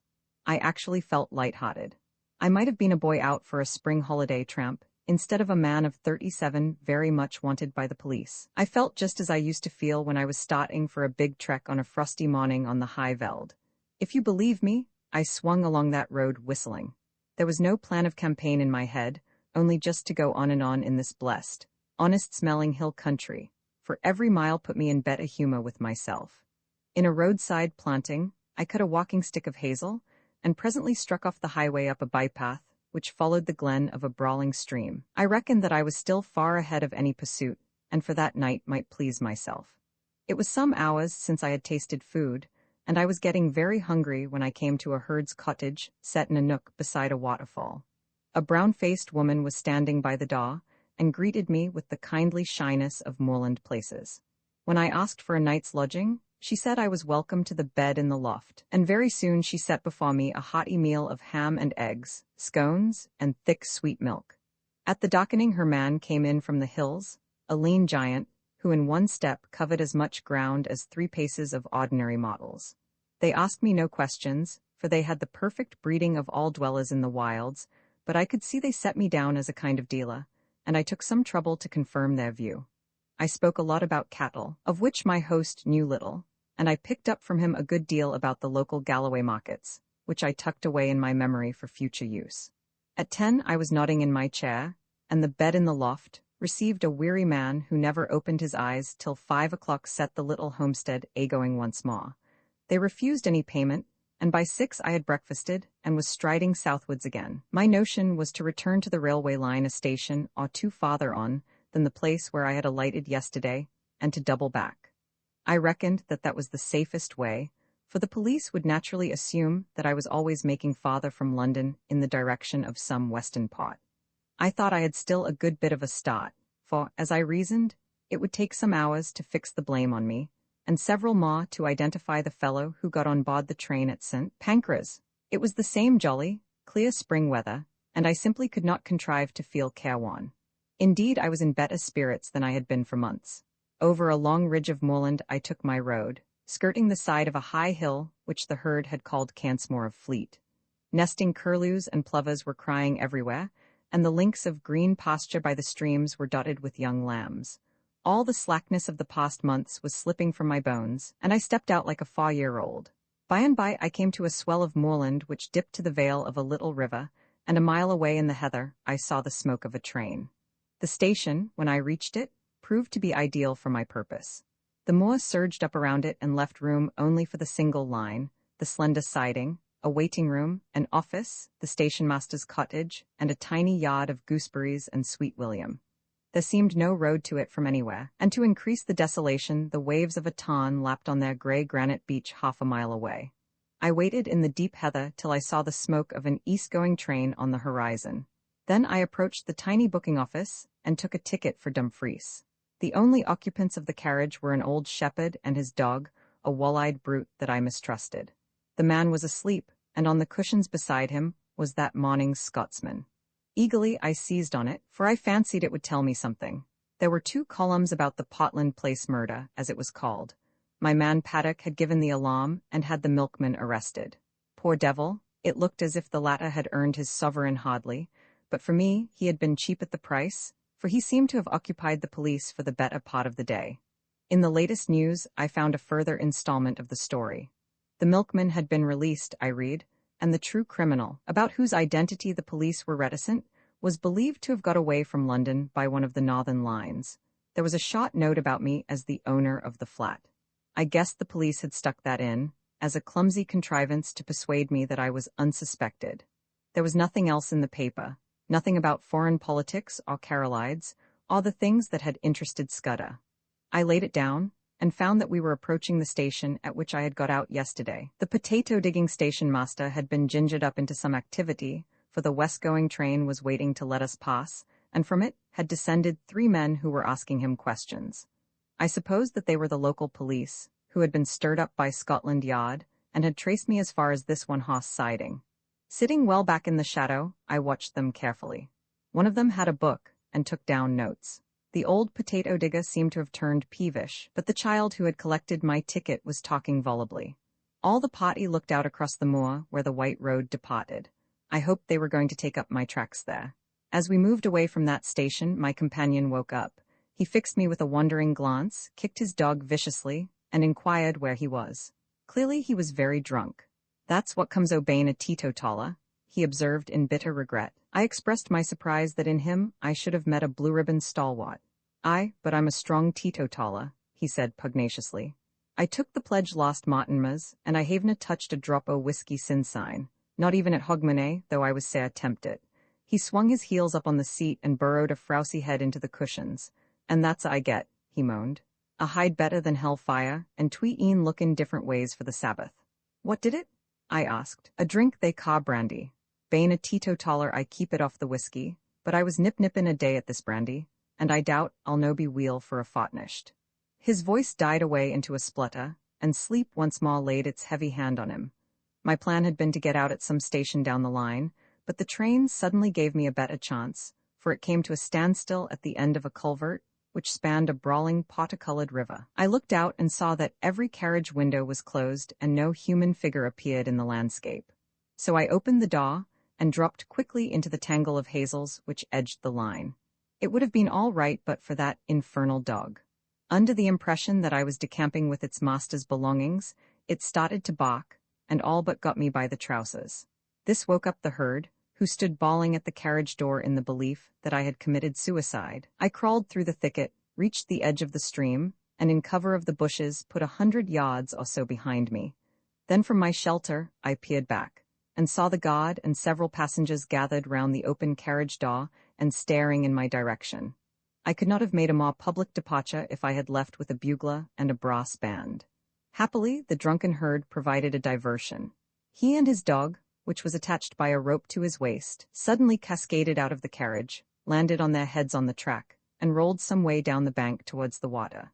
In the rescue which followed, the dog bit somebody, for I could hear the sound of hard swearing.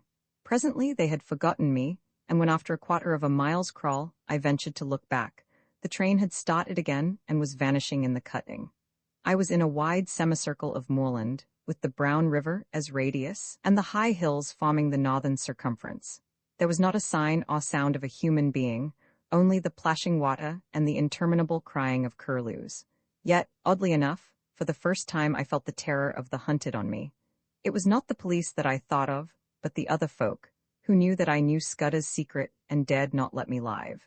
I was certain that they would pursue me with a keenness and vigilance unknown to the British law, and that once their grip closed on me I should find no mercy. I looked back, but there was nothing in the landscape.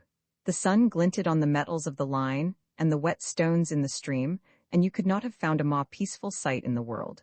Nevertheless, I started to run.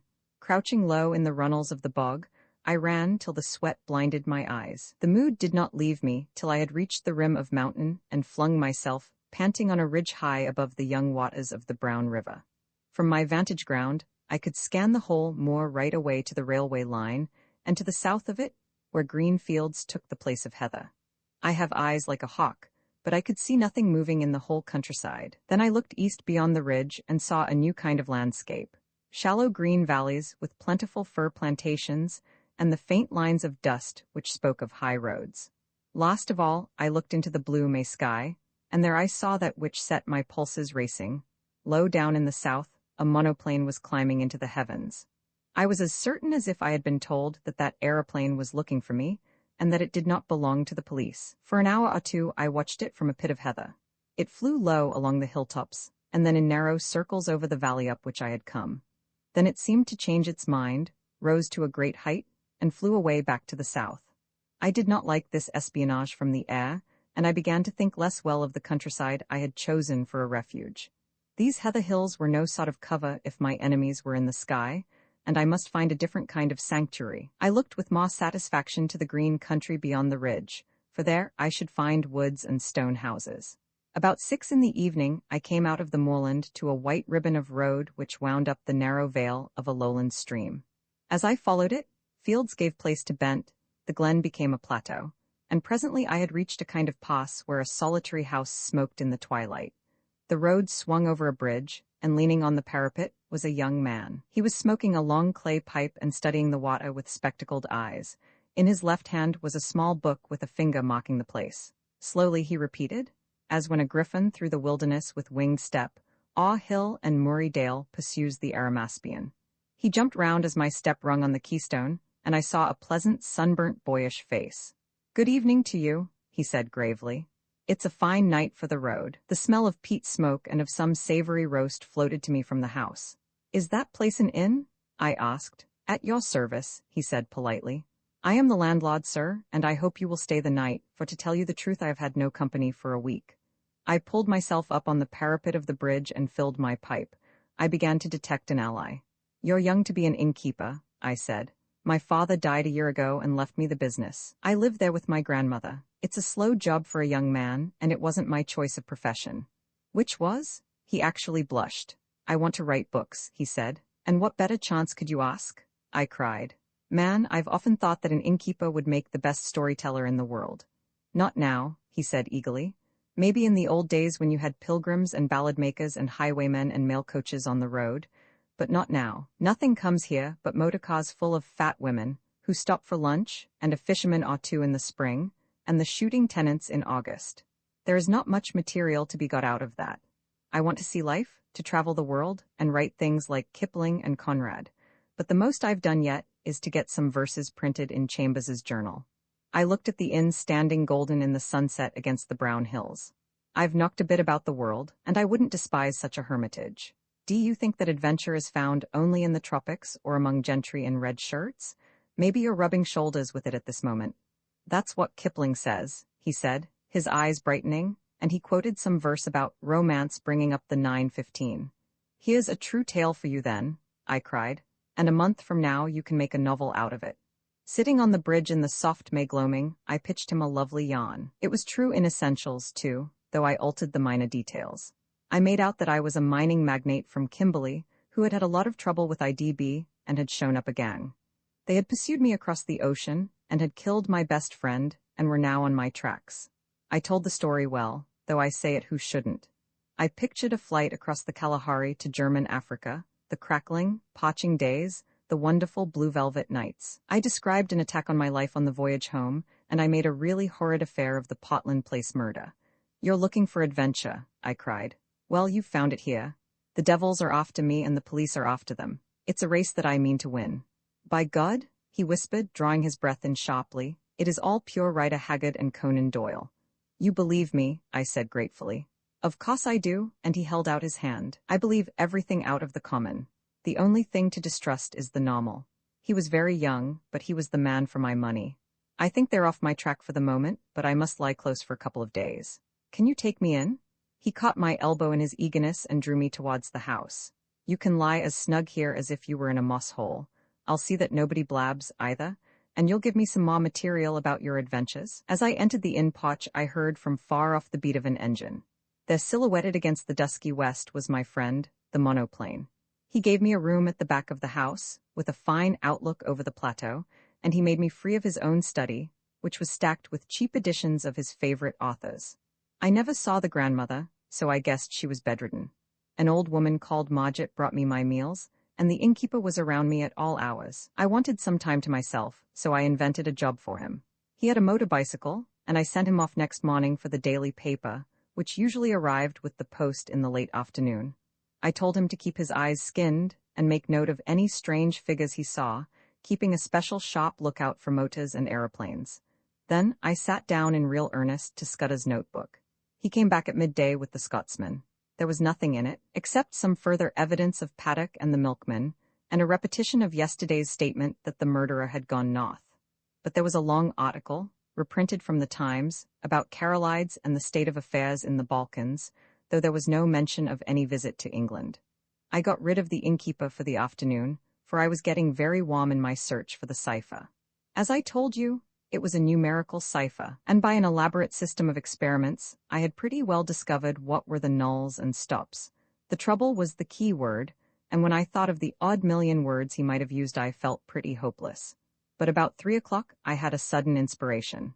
The name Julia Cecchini flashed across my memory. Scudder had said it was the key to the Carolides business, and it occurred to me to try it on his cipher. It worked. The 5 letters of Julia gave me the position of the vowels. A was J, the 10th letter of the alphabet, and so represented by X in the cipher. E was Roman 21, and so on. Cecchini gave me the numerals for the principal consonants. I scribbled that scheme on a bit of paper and sat down to read Scudder's pages. In half an hour, I was reading with a whitish face and fingers that drummed on the table. I glanced out of the window and saw a big touring car coming up the glen towards the inn. It drew up at the door, and there was the sound of people alighting. There seemed to be 2 of them, men in aquascutums and tweed caps. 10 minutes later, the innkeeper slipped into the room, his eyes bright with excitement. "There's 2 chaps below looking for you," he whispered. "They're in the dining room having whiskeys and sodas. They asked about you and said they had hoped to meet you here. Oh, and they described you jolly well, down to your boots and shirt. I told them you had been here last night and had gone off on a motor bicycle this morning, and one of the chaps swore like a navvy. I made him tell me what they looked like. One was a dark-eyed, thin fellow with bushy eyebrows, the other was always smiling and lisped in his talk. Neither was any kind of foreigner. On this my young friend was positive. I took a bit of paper and wrote these words in German as if they were part of a letter. Black Stone. Scudder had got on to this, but he could not act for a fortnight.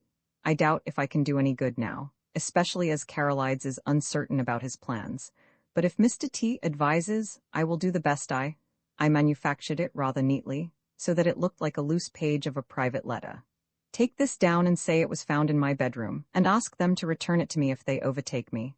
3 minutes later, I heard the car begin to move, and peeping from behind the curtain caught sight of the 2 figures.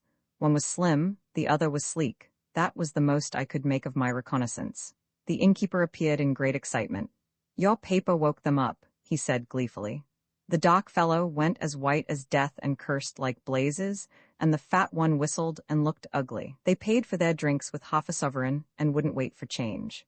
"Now I'll tell you what I want you to do," I said. "Get on your bicycle and go off to Newton Stewart to the chief constable. Describe the two men, and say you suspect them of having had something to do with the London murder. You can invent reasons. The two will come back, never fear.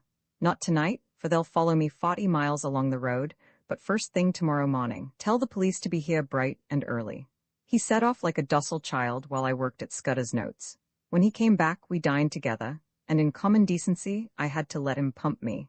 I gave him a lot of stuff about lion hunts and the Mate Bullois, thinking all the while what tame businesses these were compared to this I was now engaged in. When he went to bed, I sat up and finished Scudder. I smoked in a chair till daylight, for I could not sleep. About 8 next morning, I witnessed the arrival of 2 constables and a sergeant. They put their car in a coach house under the innkeeper's instructions, and entered the house.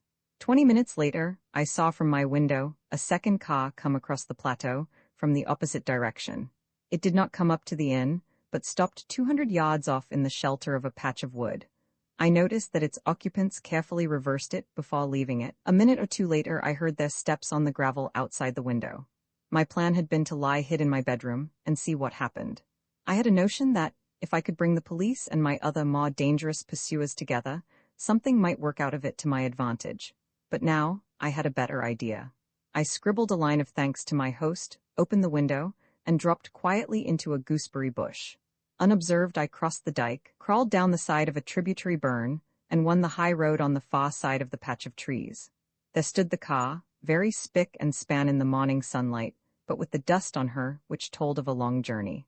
I started her, jumped into the chauffeur's seat, and stole gently out onto the plateau.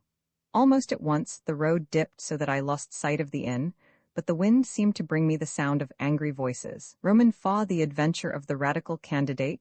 You may picture me driving that 40 HP car for all she was worth over the crisp moor roads on that shining May morning, glancing back at first over my shoulder and looking anxiously to the next turning, then driving with a vague eye, just wide enough awake to keep on the highway. For I was thinking desperately of what I had found in Scudder's pocketbook.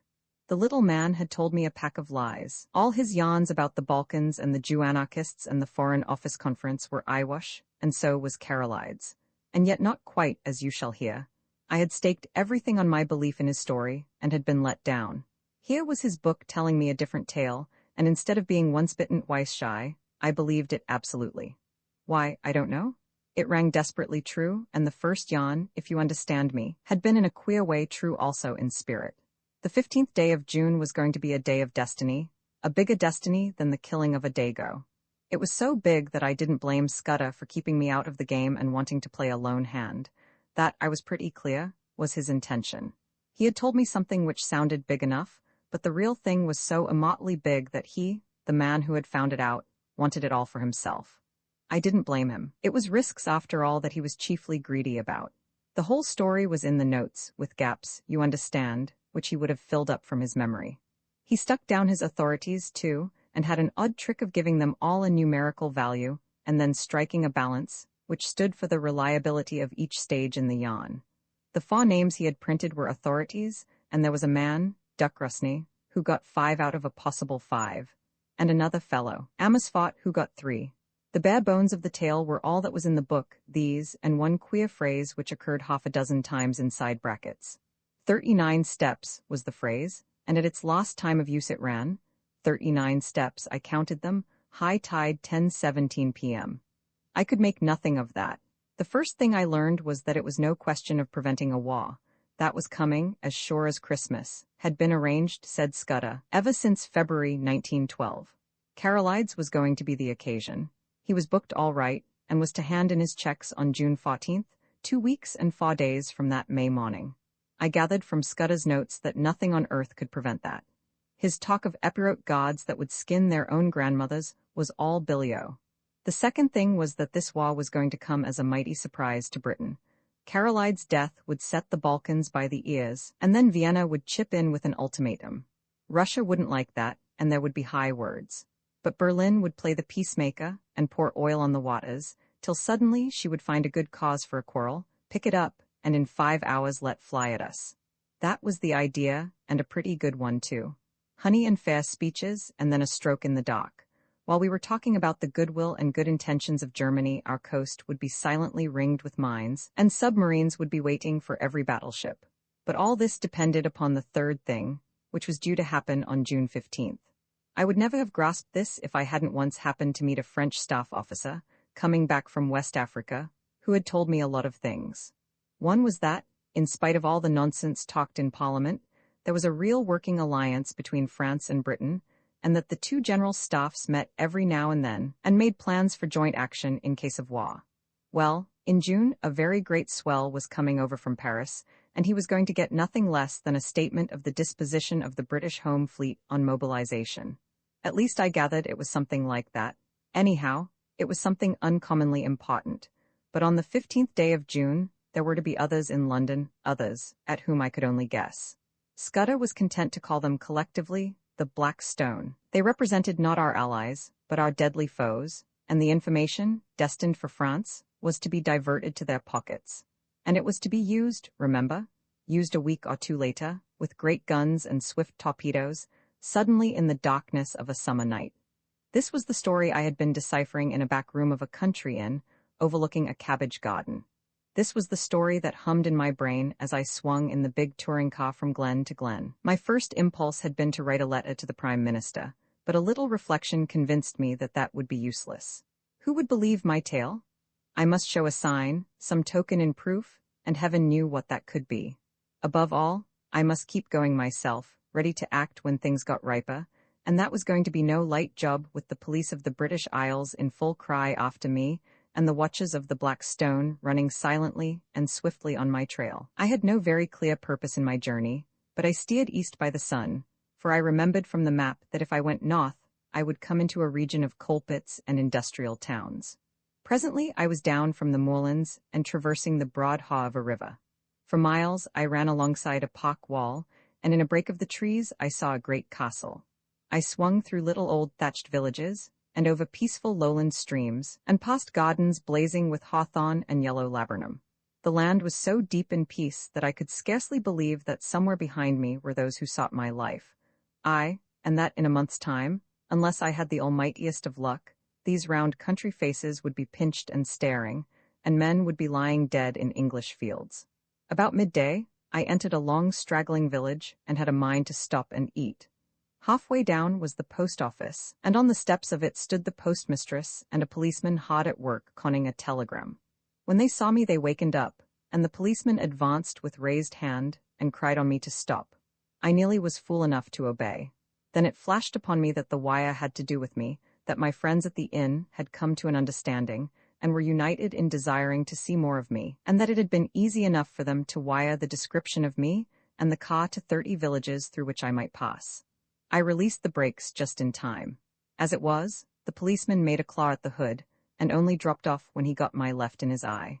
I saw that main roads were no place for me, and turned into the byways.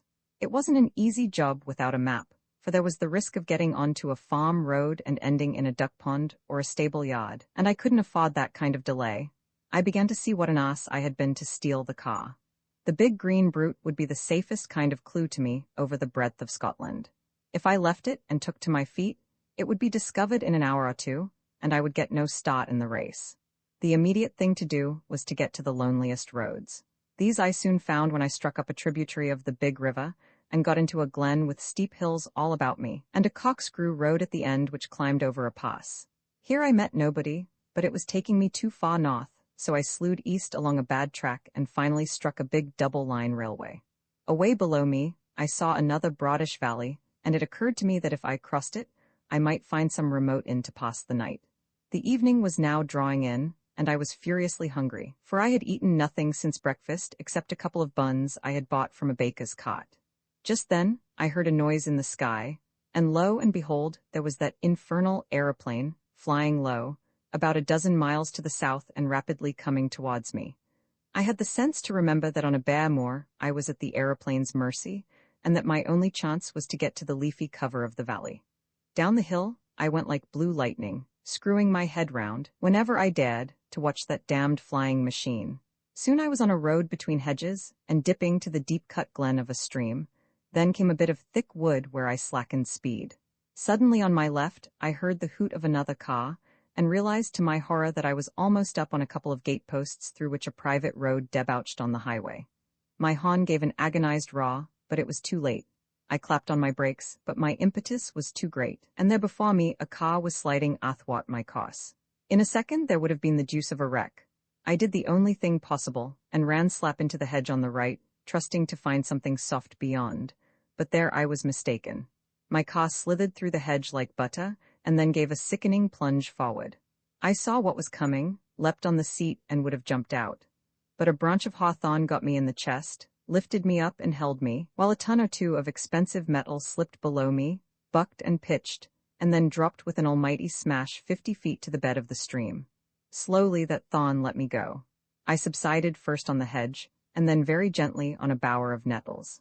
As I scrambled to my feet, a hand took me by the arm, and a sympathetic and badly scared voice asked me if I were hurt. I found myself looking at a tall young man in goggles and a leather ulster, who kept on blessing his soul and whinnying apologies. For myself, once I got my wind back, I was rather glad than otherwise. This was one way of getting rid of the car. "My blame, sir," I answered him. "It's lucky that I did not add homicide to my follies. That's the end of my Scotch motor tour, but it might have been the end of my life."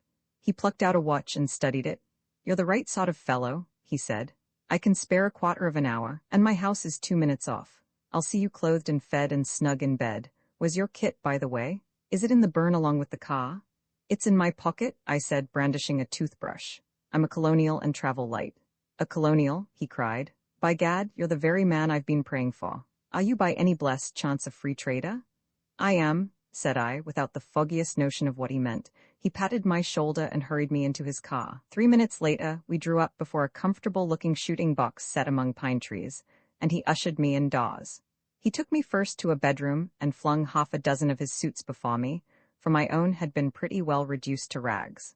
I selected a loose blue serge, which differed most conspicuously from my former garments, and borrowed a linen collar.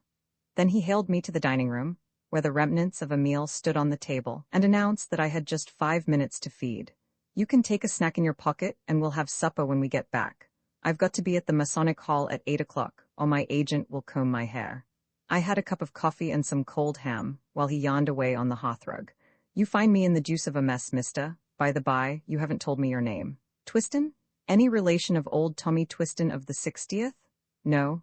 Well, you see I'm Liberal candidate for this part of the world, and I had a meeting on tonight at Brattleburn. That's my chief town, and an infernal Tory stronghold.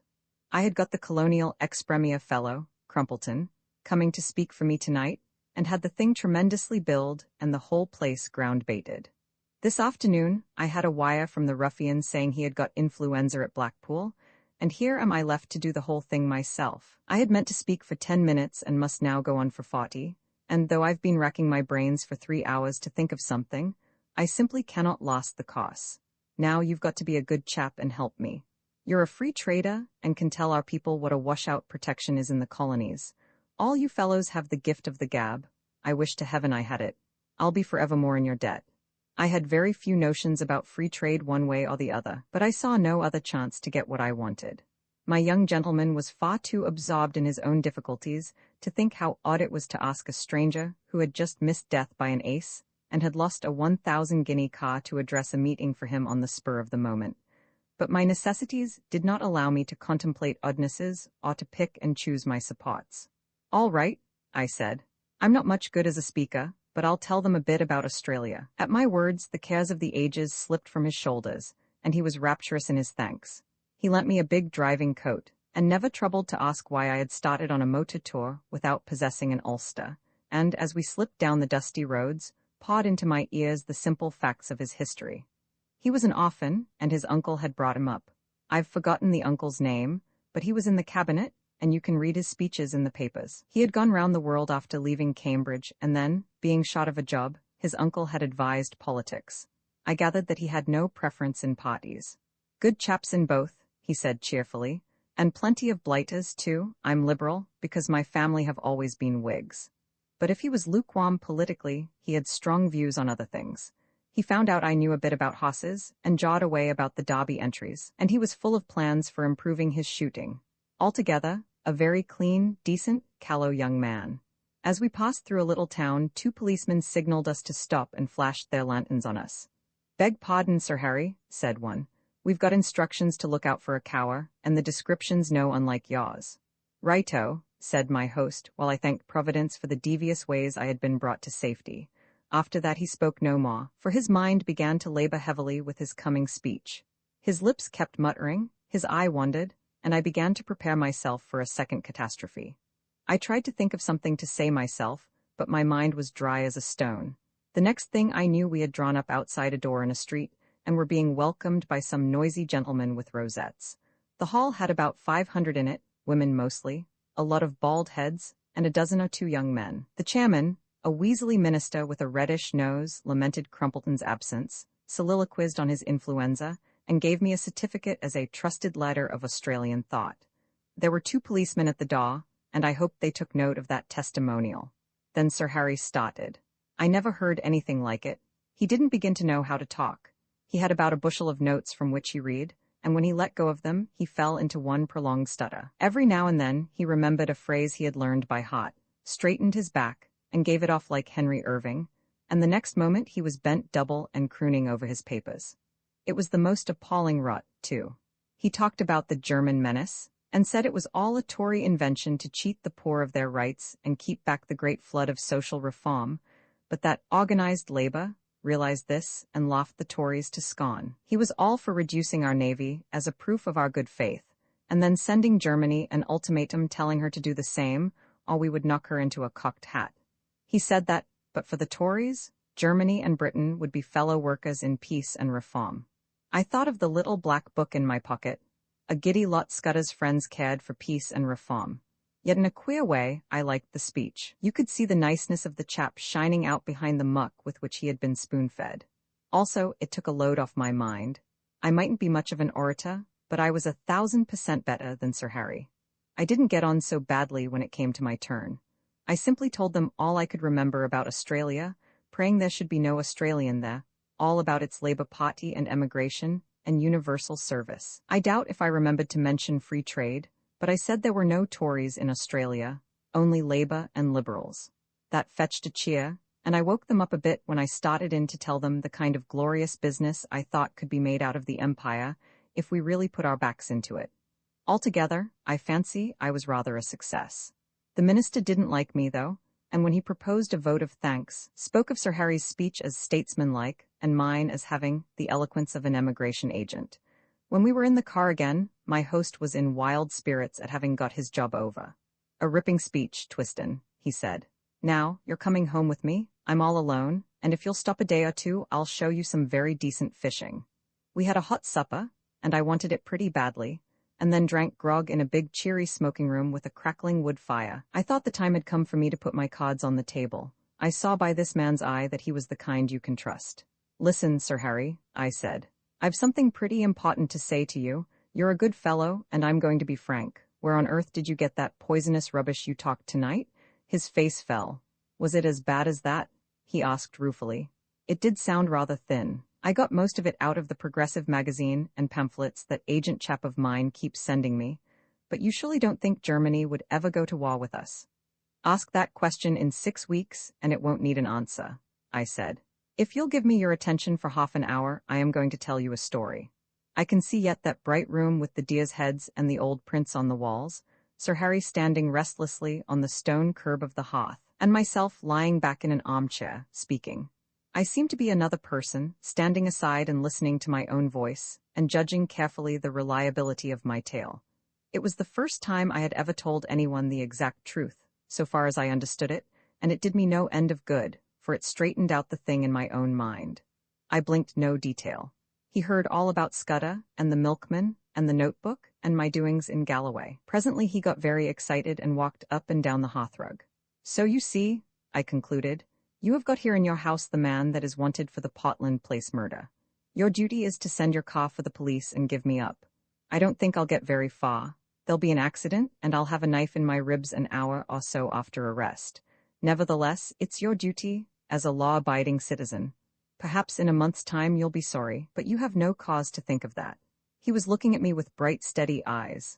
What was your job in Rhodesia, Mr. Hannay? He asked. Mining engineer, I said. I've made my pile cleanly, and I've had a good time in the making of it. Not a profession that weakens the nerves, is it? I laughed. Oh, as to that, my nerves are good enough. I took down a hunting knife from a stand on the wall and did the old Mashona trick of tossing it and catching it in my lips. That once a pretty steady hot. He watched me with a smile. I don't want proof. I may be an ass on the platform, but I can size up a man. You're no murderer and you're no fool, and I believe you are speaking the truth. I'm going to back you up. Now, what can I do? First, I want you to write a letter to your uncle. I've got to get in touch with the government people sometime before the 15th of June. He pulled his mustache. That won't help you. This is Foreign Office business, and my uncle would have nothing to do with it. Besides, you'd never convince him. No, I'll go one better. I'll write to the permanent secretary at the Foreign Office. He's my godfather and one of the best going. What do you want? He sat down at a table and wrote to my dictation. The gist of it was that if a man called Twiston, I thought I had better stick to that name, turned up before June 15th, he was to treat him kindly. He said Twiston would prove his bona fides by passing the word Blackstone and whistling Annie Laurie. Good, said Sir Harry. That's the proper style. By the way, you'll find my godfather. His name's Sir Walter Bullivant down at his country cottage for Whitsuntide. It's close to Ottenswell on the Kenna. That's done. Now, what's the next thing? You're about my height. Lend me the oldest tweed suit you've got. Anything will do, so long as the color is the opposite of the clothes I destroyed this afternoon. Then show me a map of the neighborhood and explain to me the lie of the land. Lastly, if the police come seeking me, just show them the car in the glen. If the other lot turn up, tell them I caught the South Express after your meeting. He did, or promised to do, all these things. I shaved off the remnants of my mustache and got inside an ancient suit of what I believe is called heather mixture. The map gave me some notion of my whereabouts and told me the two things I wanted to know, where the main railway to the south could be joined, and what were the wildest districts near at hand.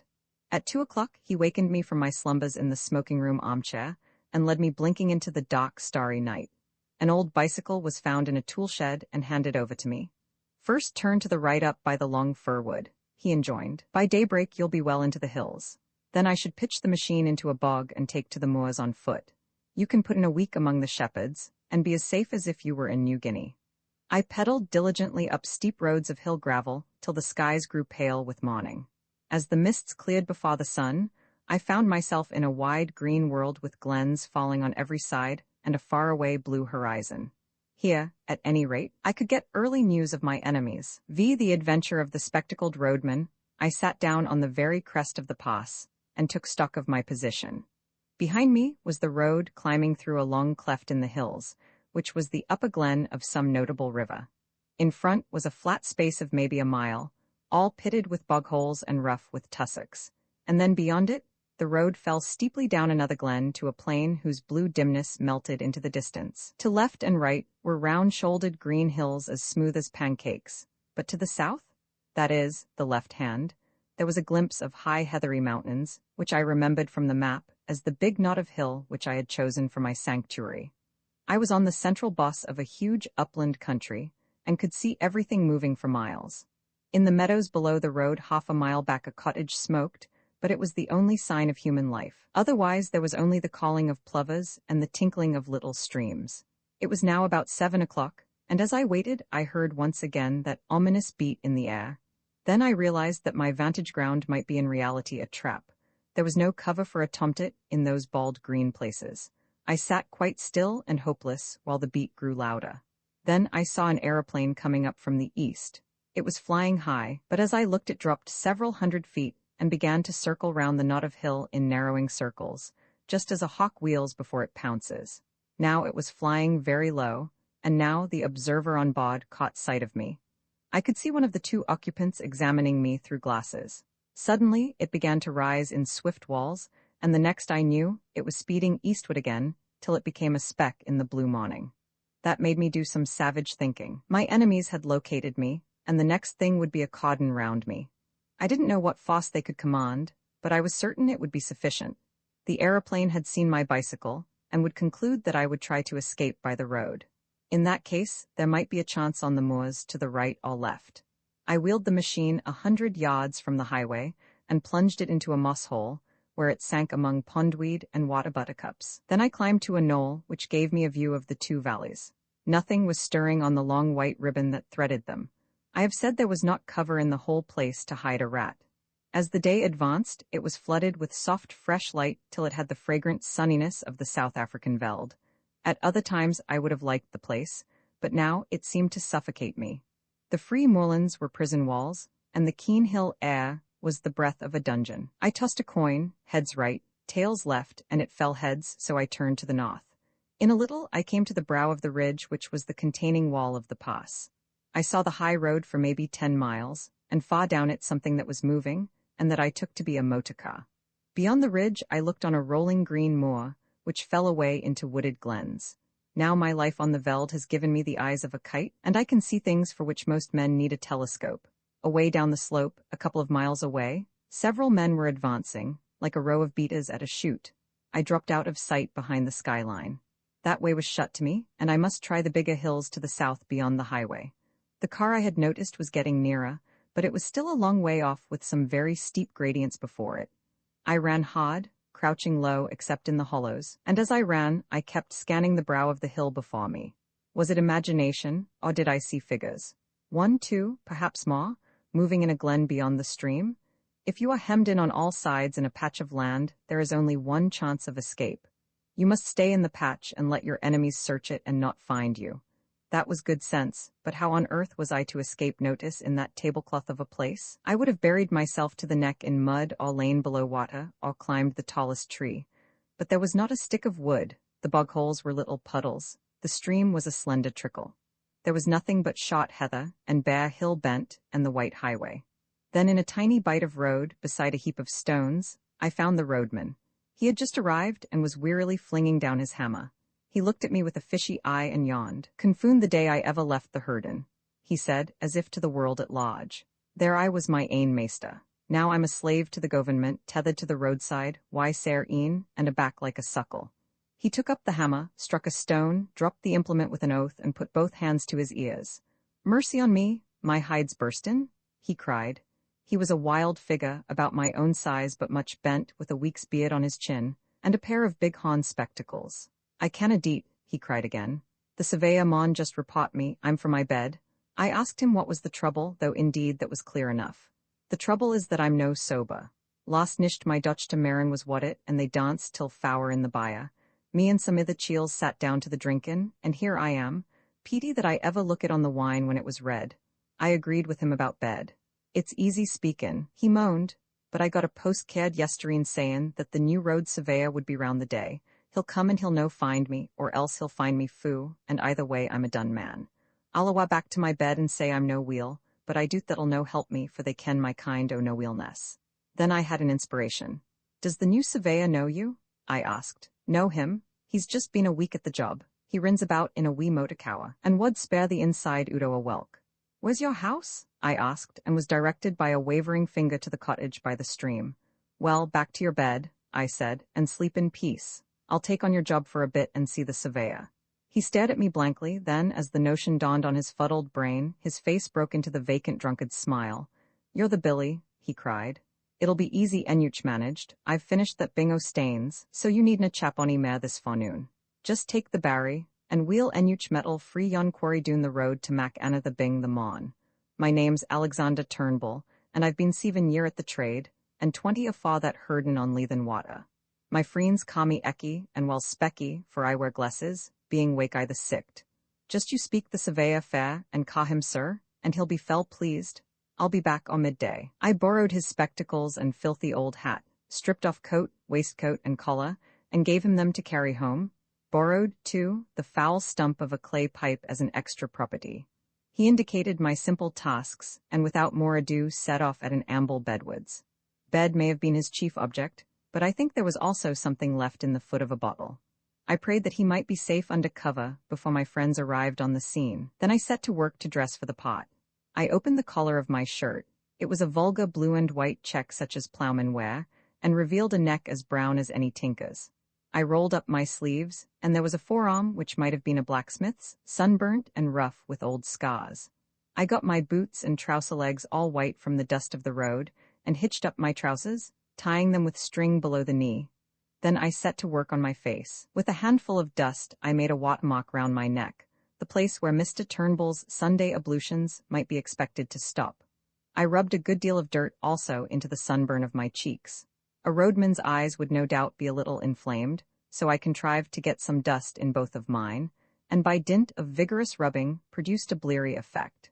The sandwiches Sir Harry had given me had gone off with my coat, but the roadman's lunch, tied up in a red handkerchief, was at my disposal. I ate with great relish several of the thick slabs of scone and cheese and drank a little of the cold tea.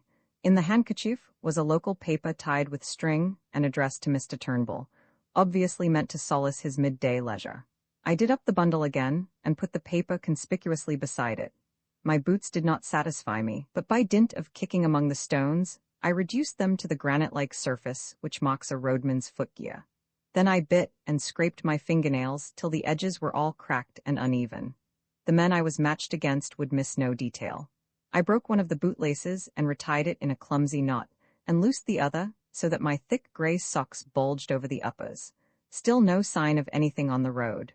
The motor I had observed half an hour ago must have gone home. My toilet complete, I took up the barrow and began my journeys to and from the quarry 100 yards off.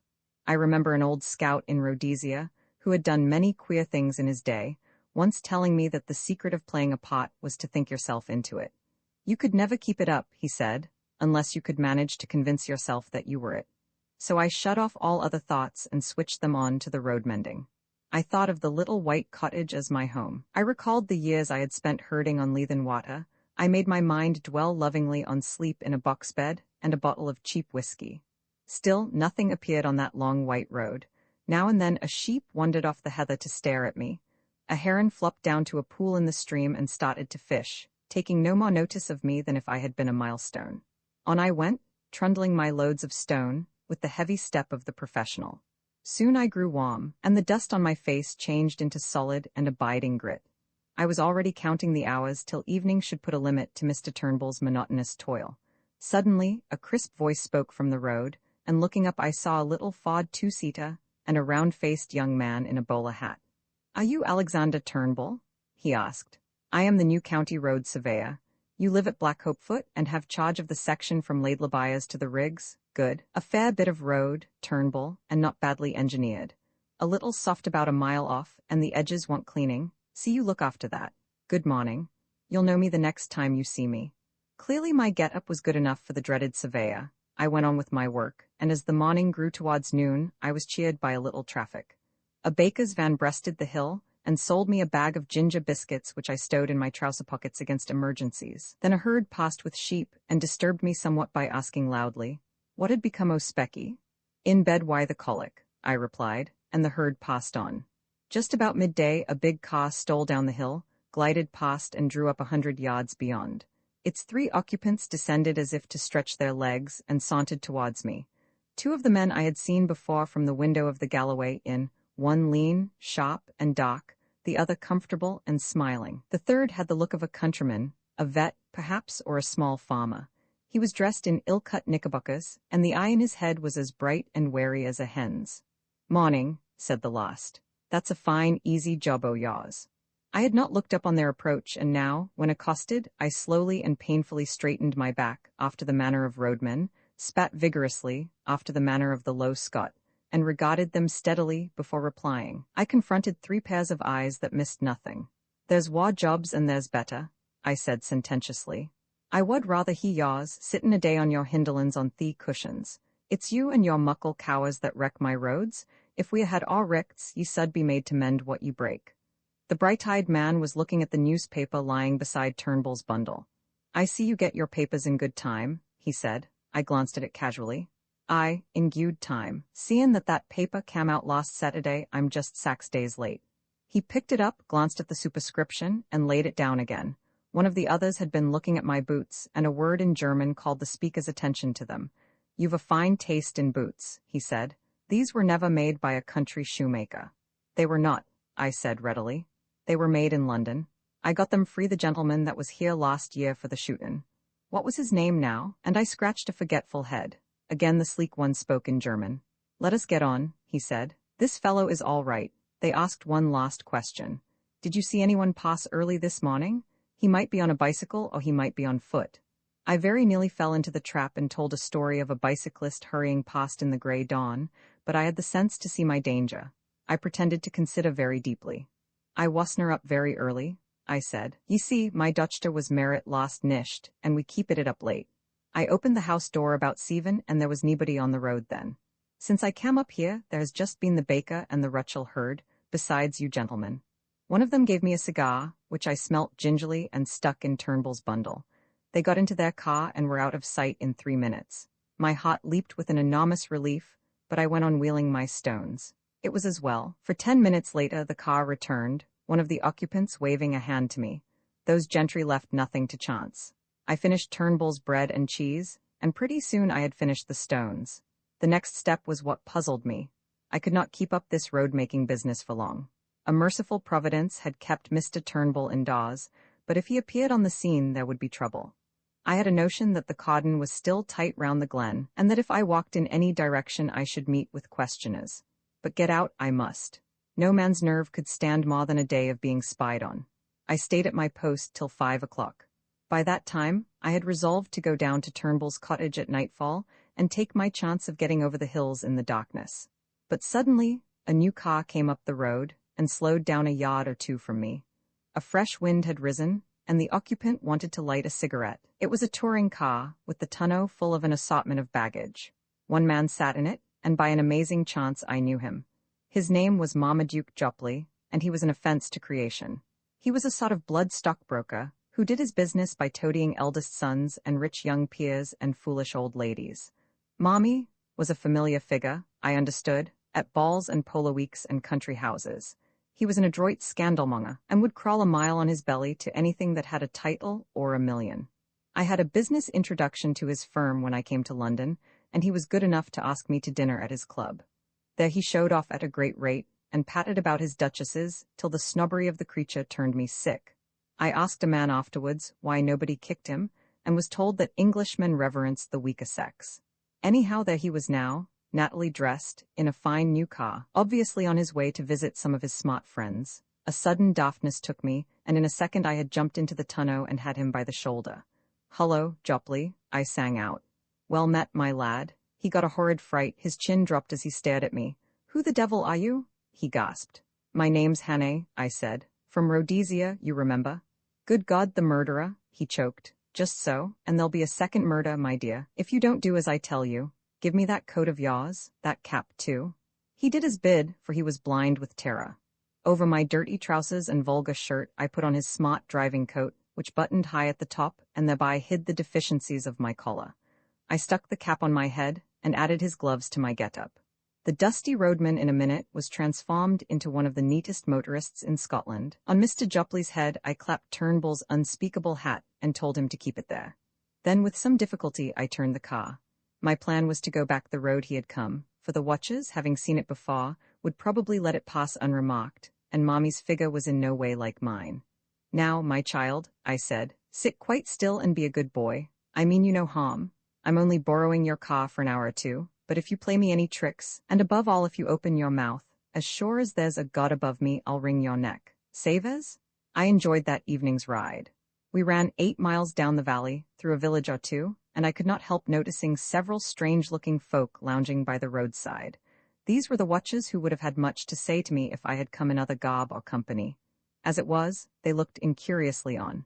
One touched his cap in salute, and I responded graciously. As the dark fell, I turned up a side glen which, as I remember from the map, led into an unfrequented corner of the hills.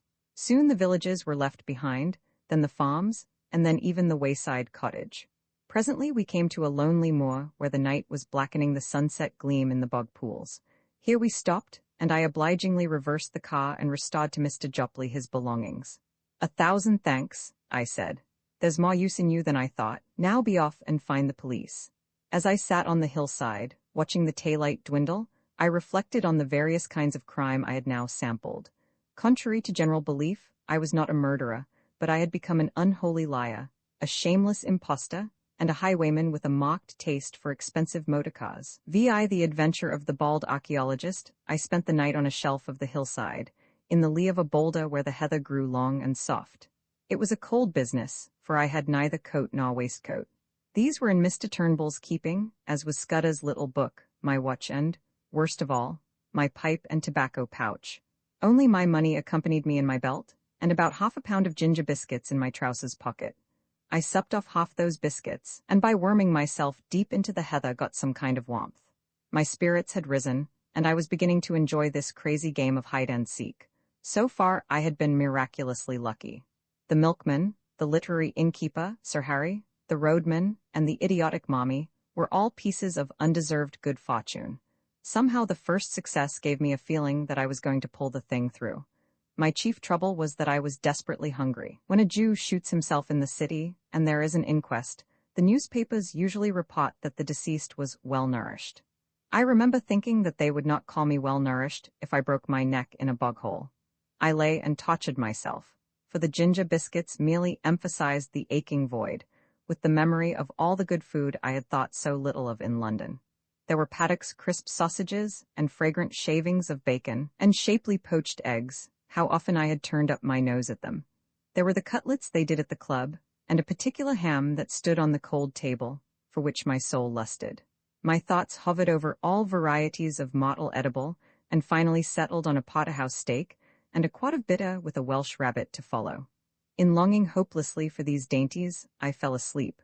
I woke very cold and stiff about an hour after dawn. It took me a little while to remember where I was, for I had been very weary and had slept heavily.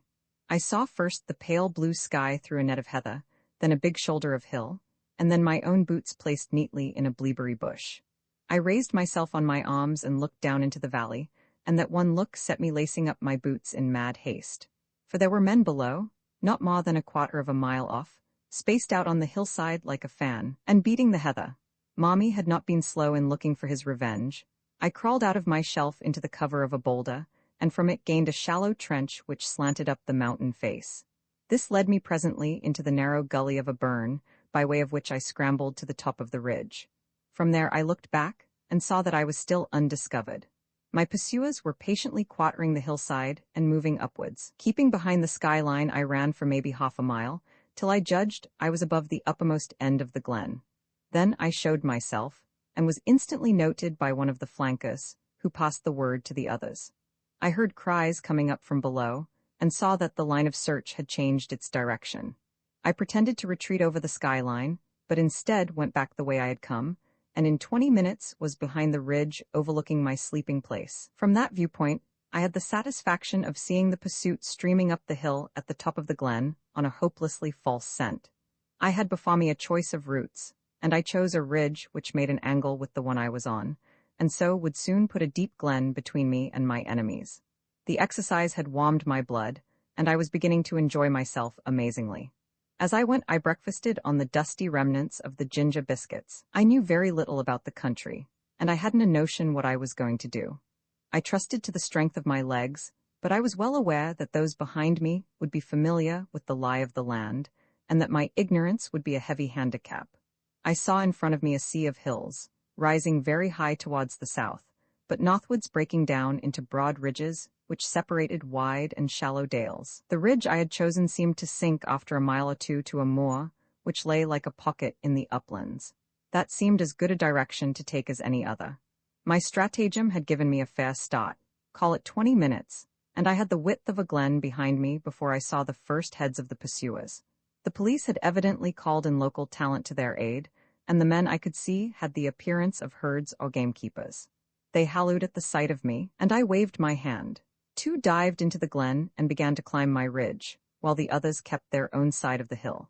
I felt as if I were taking part in a schoolboy game of hare and hounds, but very soon it began to seem less of a game. Those fellows behind were hefty men on their native heath. Looking back, I saw that only 3 were following direct, and I guessed that the others had fetched a circuit to cut me off. My lack of local knowledge might very well be my undoing, and I resolved to get out of this tangle of glens to the pocket of moor I had seen from the tops. I must so increase my distance as to get clear away from them, and I believed I could do this if I could find the right ground for it. If there had been cover, I would have tried a bit of stalking, but on these bare slopes you could see a fly a mile off. My hope must be in the length of my legs and the soundness of my wind, but I needed easier ground for that, for I was not bred a mountaineer. How I longed for a good African pony. I put on a great spurt and got off my ridge and down into the moor before any figures appeared on the skyline behind me. I crossed a burn, and came out on a high road which made a pass between two glens. All in front of me was a big field of heather sloping up to a crest which was crowned with an odd feather of trees. In the dike by the roadside was a gate, from which a grass-grown track led over the first wave of the moor. I jumped the dike and followed it, and after a few hundred yards, as soon as it was out of sight of the highway, the grass stopped and it became a very respectable road, which was evidently kept with some care. Clearly it ran to a house, and I began to think of doing the same. Hitherto my luck had held, and it might be that my best chance would be found in this remote dwelling. Anyhow, there were trees there, and that meant cover. I did not follow the road, but the burnside which flanked it on the right, where the bracken grew deep, and the high banks made a tolerable screen. It was well I did so, for no sooner had I gained the hollow than, looking back, I saw the pursuit topping the ridge from which I had descended. After that I did not look back. I had no time. I ran up the burnside, crawling over the open places, and for a large part wading in the shallow stream. I found a deserted cottage with a row of phantom peat stacks and an overgrown garden. Then I was among young hay, and very soon had come to the edge of a plantation of wind-blown firs. From there, I saw the chimneys of the house smoking a few hundred yards to my left. I forsook the burnside, crossed another dike, and almost before I knew was on a rough lawn. A glance back told me that I was well out of sight of the pursuit, which had not yet passed the first lift of the moor. The lawn was a very rough place, cut with a scythe instead of a mower, and planted with beds of scrubby rhododendrons. A brace of black game, which are not usually garden birds, rose at my approach. The house before me was the ordinary moorland farm, with a more pretentious whitewashed wing added. Attached to this wing was a glass veranda, and through the glass I saw the face of an elderly gentleman meekly watching me. I stalked over the border of Coss Hill gravel and entered the open veranda door. Within was a pleasant room, glass on one side, and on the other a mass of books. More books showed in an inner room. On the floor, instead of tables, stood cases such as you see in a museum, filled with coins and queer stone implements. There was a knee-hole desk in the middle, and seated at it, with some papers and open volumes before him, was the benevolent old gentleman. His face was round and shiny, like Mr. Pickwick's. Big glasses were stuck on the end of his nose, and the top of his head was as bright and bare as a glass bottle. He never moved when I entered, but raised his placid eyebrows and waited on me to speak. It was not an easy job, with about 5 minutes to spare, to tell a stranger who I was and what I wanted, and to win his aid. I did not attempt it. There was something about the eye of the man before me, something so keen and knowledgeable, that I could not find a word. I simply stared at him and stuttered. "You seem in a hurry, my friend," he said slowly. I nodded towards the window. It gave a prospect across the moor through a gap in the plantation, and revealed certain figures half a mile off straggling through the heather. "Ah, I see," he said, and took up a pair of field glasses through which he patiently scrutinized the figures. "A fugitive from justice, eh? Well, we'll go into the matter at our leisure. Meantime, I object to my privacy being broken in upon by the clumsy rural policeman. Go into my study, and you will see 2 doors facing you. Take the one on the left and close it behind you. You will be perfectly safe." And this extraordinary man took up his pen again. I did as I was bid, and found myself in a little dark chamber which smelt of chemicals, and was lit only by a tiny window high up in the wall. The door had swung behind me with a click like the door of a safe. Once again I had found an unexpected sanctuary. All the same I was not comfortable. There was something about the old gentleman which puzzled and rather terrified me. He had been too easy and ready, almost as if he had expected me, and his eyes had been horribly intelligent. No sound came to me in that dark place. For all I knew, the police might be searching the house, and if they did, they would want to know what was behind this door. I tried to possess my soul in patience and to forget how hungry I was. Then I took a more cheerful view. The old gentleman could scarcely refuse me a meal, and I fell to reconstructing my breakfast. Bacon and eggs would content me, but I wanted the better part of a flitch of bacon and half 100 eggs. And then, while my mouth was watering in anticipation, there was a click and the door stood open. I emerged into the sunlight to find the master of the house sitting in a deep armchair in the room he called his study, and regarding me with curious eyes. "Have they gone?" I asked. "They have gone. I convinced them that you had crossed the hill. I do not choose that the police should come between me and one whom I am delighted to honor. This is a lucky morning for you, Mr. Richard Hannay." As he spoke his eyelids seemed to tremble, and to fall a little over his keen gray eyes. In a flash the phrase of Scudder's came back to me, when he had described the man he most dreaded in the world. He had said that he could hood his eyes like a hawk. Then I saw that I had walked straight into the enemy's headquarters. My first impulse was to throttle the old ruffian and make for the open air.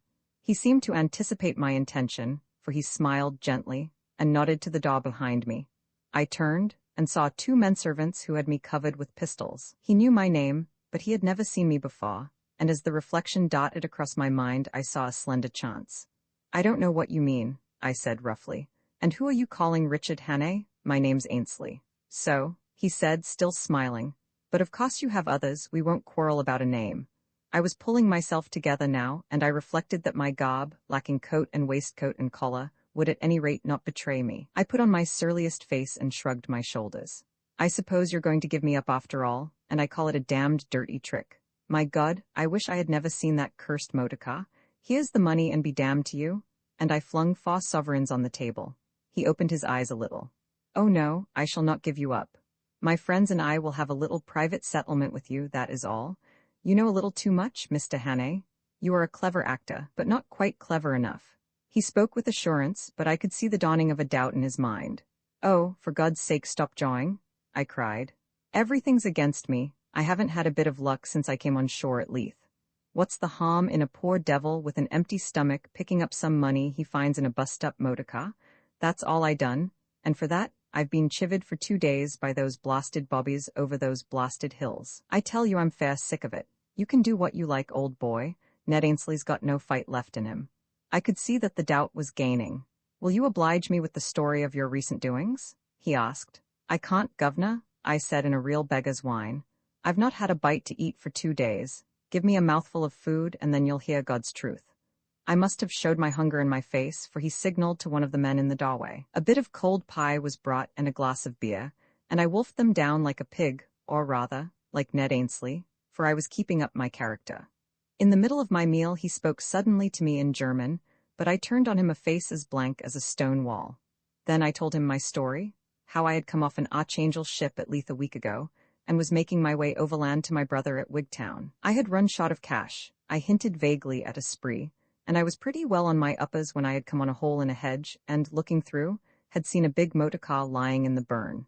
I had poked about to see what had happened, and had found 3 sovereigns lying on the seat and 1 on the floor. There was nobody there or any sign of an owner, so I had pocketed the cash.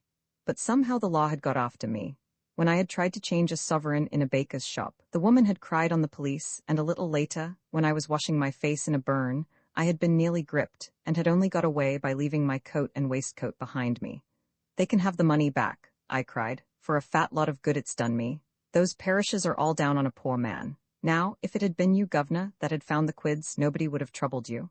"You're a good liar, Hannay," he said. I flew into a rage. "Stop fooling, damn you. I tell you my name's Ainsley, and I never heard of anyone called Hannay in my bond days.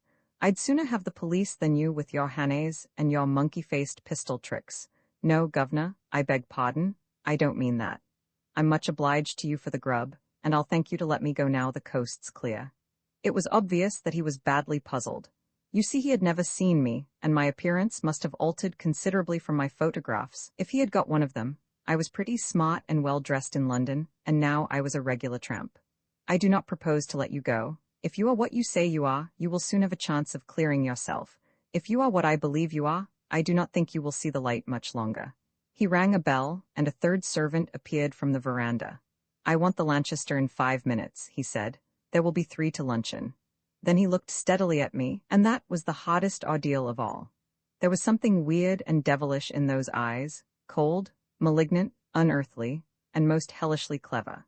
They fascinated me like the bright eyes of a snake.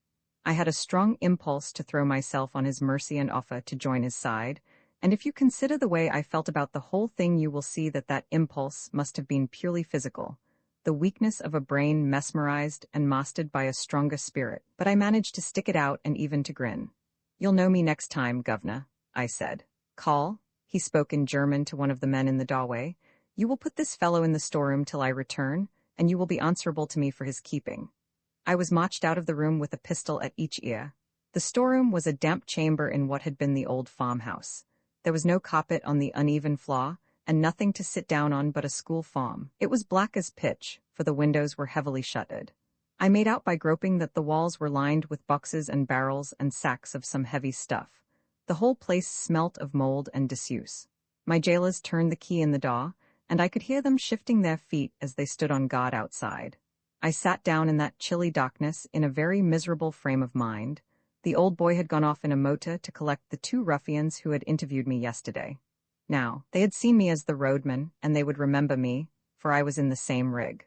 What was a roadman doing 20 miles from his beat, pursued by the police? A question or two would put them on the track.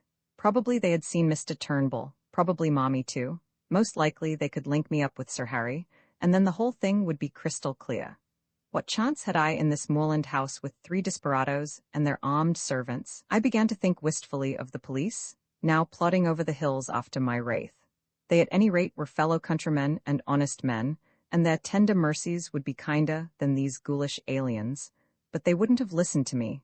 That old devil with the eyelids had not taken long to get rid of them. I thought he probably had some kind of graft with the constabulary. Most likely he had letters from cabinet ministers saying he was to be given every facility for plotting against Britain. That's the sort of owlish way we run our politics in the old country. The 3 would be back for lunch, so I hadn't more than a couple of hours to wait. It was simply waiting on destruction, for I could see no way out of this mess. I wished that I had Scudder's courage, for I am free to confess, I didn't feel any great fortitude. The only thing that kept me going was that I was pretty furious. It made me boil with rage to think of those 3 spies getting the pull on me like this. I hoped that at any rate, I might be able to twist one of their necks before they downed me. The more I thought of it, the angrier I grew, and I had to get up and move about the room.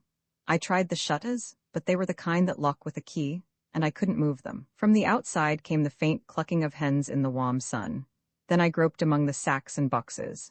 I couldn't open the latter, and the sacks seemed to be full of things like dog biscuits that smelt of cinnamon. But as I circumnavigated the room, I found a handle in the wall which seemed worth investigating. It was the door of a wall cupboard, what they call a press in Scotland, and it was locked. I shook it, and it seemed rather flimsy. For want of something better to do, I put out my strength on that door, getting some purchase on the handle by looping my braces round it.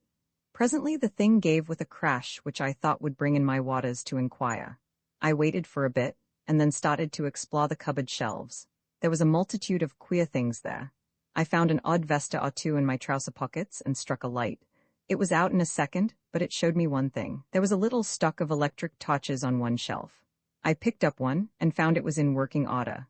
With the torch to help me, I investigated further. There were bottles and cases of queer-smelling stuffs, chemicals no doubt for experiments, and there were coils of fine copper wire and yanks of thin oiled silk. There was a box of detonators and a lot of cod for fuses. Then away at the back of the shelf, I found a stout brown cardboard box, and inside it a wooden case. I managed to wrench it open, and within lay half a dozen little gray bricks, each a couple of inches square. I took up one, and found that it crumbled easily in my hand. Then I smelt it and put my tongue to it. After that, I sat down to think. I hadn't been a mining engineer for nothing, and I knew lentonite when I saw it. With one of these bricks, I could blow the house to smithereens. I had used the stuff in Rhodesia and knew its power, but the trouble was that my knowledge wasn't exact. I had forgotten the proper charge and the right way of preparing it, and I wasn't sure about the timing. I had only a vague notion, too, as to its power, for though I had used it, I had not handled it with my own fingers.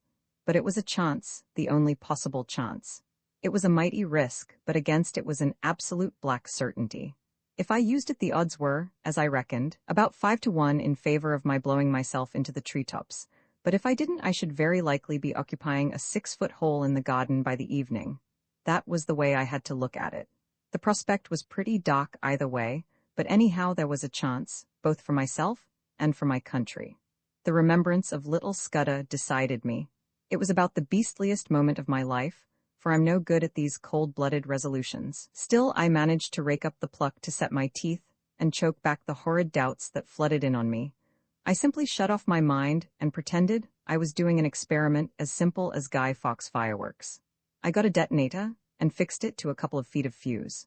Then I took a quarter of a lentonite brick and buried it near the door below one of the sacks in a crack of the floor, fixing the detonator in it. For all I knew, half those boxes might be dynamite. If the cupboard held such deadly explosives, why not the boxes? In that case there would be a glorious skyward journey for me, and the German servants, and about an acre of surrounding country. There was also the risk that the detonation might set off the other bricks in the cupboard, for I had forgotten most that I knew about lentonite.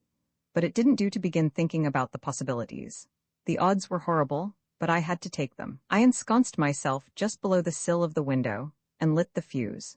Then I waited for a moment or two. There was dead silence, only a shuffle of heavy boots in the passage, and the peaceful cluck of hens from the warm out of doors. I commended my soul to my Maker, and wondered where I would be in 5 seconds.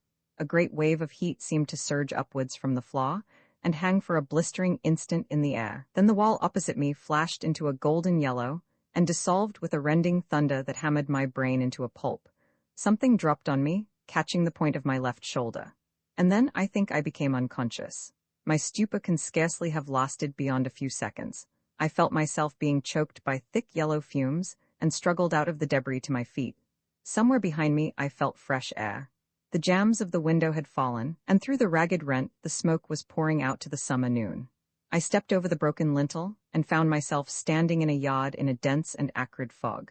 I felt very sick and ill, but I could move my limbs, and I staggered blindly forward away from the house. A small mill lade ran in a wooden aqueduct at the other side of the yard, and into this I fell. The cool water revived me, and I had just enough wits left to think of escape. I squirmed up the lade among the slippery green slime till I reached the mill wheel. Then I wriggled through the axle hole into the old mill, and tumbled onto a bed of chaff. A nail caught the seat of my trousers, and I left a wisp of heather mixture behind me. The mill had been long out of use. The ladders were rotten with age, and in the loft the rats had gnawed great holes in the floor. Nausea shook me, and a wheel in my head kept turning, while my left shoulder and arm seemed to be stricken with the palsy. I looked out of the window and saw a fog still hanging over the house and smoke escaping from an upper window. Please God, I had set the place on fire, for I could hear confused cries coming from the other side. But I had no time to linger, since this mill was obviously a bad hiding place. Anyone looking for me would naturally follow the lade, and I made certain the search would begin as soon as they found that my body was not in the storeroom. From another window, I saw that on the far side of the mill stood an old stone dovecot. If I could get there without leaving tracks, I might find a hiding place, for I argued that my enemies, if they thought I could move, would conclude I had made for open country, and would go seeking me on the moor. I crawled down the broken ladder, scattering chaff behind me to cover my footsteps. I did the same on the mill floor, and on the threshold where the door hung on broken hinges. Peeping out, I saw that between me and the dovecot was a piece of bare cobbled ground, where no footmarks would show. Also, it was mercifully hid by the mill buildings from any view from the house. I slipped across the space, got to the back of the dovecot, and prospected a way of ascent. That was one of the hardest jobs I ever took on. My shoulder and arm ached like hell, and I was so sick and giddy that I was always on the verge of falling. But I managed it somehow. By the use of outjutting stones and gaps in the masonry, and a tough ivy root, I got to the top in the end. There was a little parapet behind which I found space to lie down. Then I proceeded to go off into an old-fashioned swoon. I woke with a burning head and the sun glaring in my face. For a long time I lay motionless, for those horrible fumes seemed to have loosened my joints and dulled my brain. Sounds came to me from the house, men speaking throatily, and the throbbing of a stationary car. There was a little gap in the parapet to which I wriggled, and from which I had some sort of prospect of the yard. I saw figures come out, a servant with his head bound up, and then a younger man in knickerbockers. They were looking for something, and moved towards the mill. Then one of them caught sight of the wisp of cloth on the nail, and cried out to the other. They both went back to the house, and brought 2 more to look at it. I saw the rotund figure of my late captor, and I thought I made out the man with the lisp. I noticed that all had pistols. For half an hour they ransacked the mill. I could hear them kicking over the barrels and pulling up the rotten planking. Then they came outside, and stood just below the dovecot arguing fiercely. The servant with the bandage was being soundly rated. I heard them fiddling with the door of the dovecot, and for one horrid moment I fancied they were coming up. Then they thought better of it, and went back to the house. All that long, blistering afternoon I lay baking on the rooftop. Thirst was my chief torment. My tongue was like a stick, and to make it worse, I could hear the cool drip of water from the mill lade. I watched the course of the little stream as it came in from the moor, and my fancy followed it to the top of the glen, where it must issue from an icy fountain fringed with cool ferns and mosses. I would have given £1,000 to plunge my face into that. I had a fine prospect of the whole ring of moorland. I saw the car speed away with 2 occupants and a man on a hill pony riding east. I judged they were looking for me, and I wished them joy of their quest. But I saw something else more interesting. The house stood almost on the summit of a swell of moorland which crowned a sort of plateau, and there was no higher point nearer than the big hills 6 miles off. The actual summit, as I have mentioned, was a biggish clump of trees, firs mostly, with a few ashes and beeches. On the dovecot I was almost on a level with the treetops, and could see what lay beyond. The wood was not solid, but only a ring, and inside was an oval of green turf, for all the world like a big cricket field. I didn't take long to guess what it was. It was an aerodrome, and a secret one. The place had been most cunningly chosen. For suppose anyone were watching an aeroplane descending here, he would think it had gone over the hill beyond the trees. As the place was on the top of a rise in the midst of a big amphitheater, any observer from any direction would conclude it had passed out of view behind the hill. Only a man very close at hand would realize that the aeroplane had not gone over, but had descended in the midst of the wood. An observer with a telescope on one of the higher hills might have discovered the truth, but only herds went there, and herds do not carry spyglasses. When I looked from the dovecot, I could see far away a blue line which I knew was the sea, and I grew furious to think that our enemies had this secret conning tower to rake our waterways. Then I reflected that if that aeroplane came back, the chances were 10 to 1 that I would be discovered. So through the afternoon, I lay and prayed for the coming of darkness, and glad I was when the sun went down over the big western hills, and the twilight haze crept over the moor. The aeroplane was late.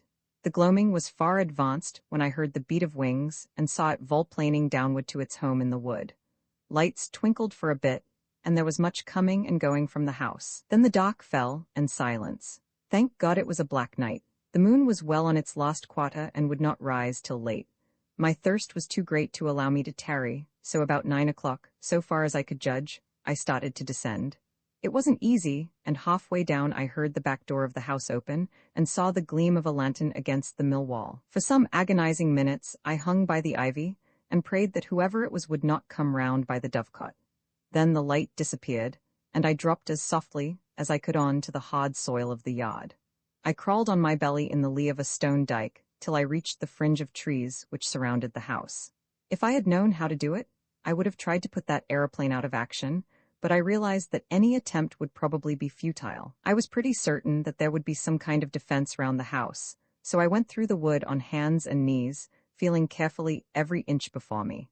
It was as well, for presently I came on a wire about 2 feet from the ground. If I had tripped over that, it would doubtless have rung some bell in the house, and I would have been captured. 100 yards farther on I found another wire cunningly placed on the edge of a small stream. Beyond that lay the moor, and in 5 minutes I was deep in bracken and heather. Soon I was round the shoulder of the rise, in the little glen from which the mill lade flowed. 10 minutes later, my face was in the spring, and I was soaking down pints of the blessed water.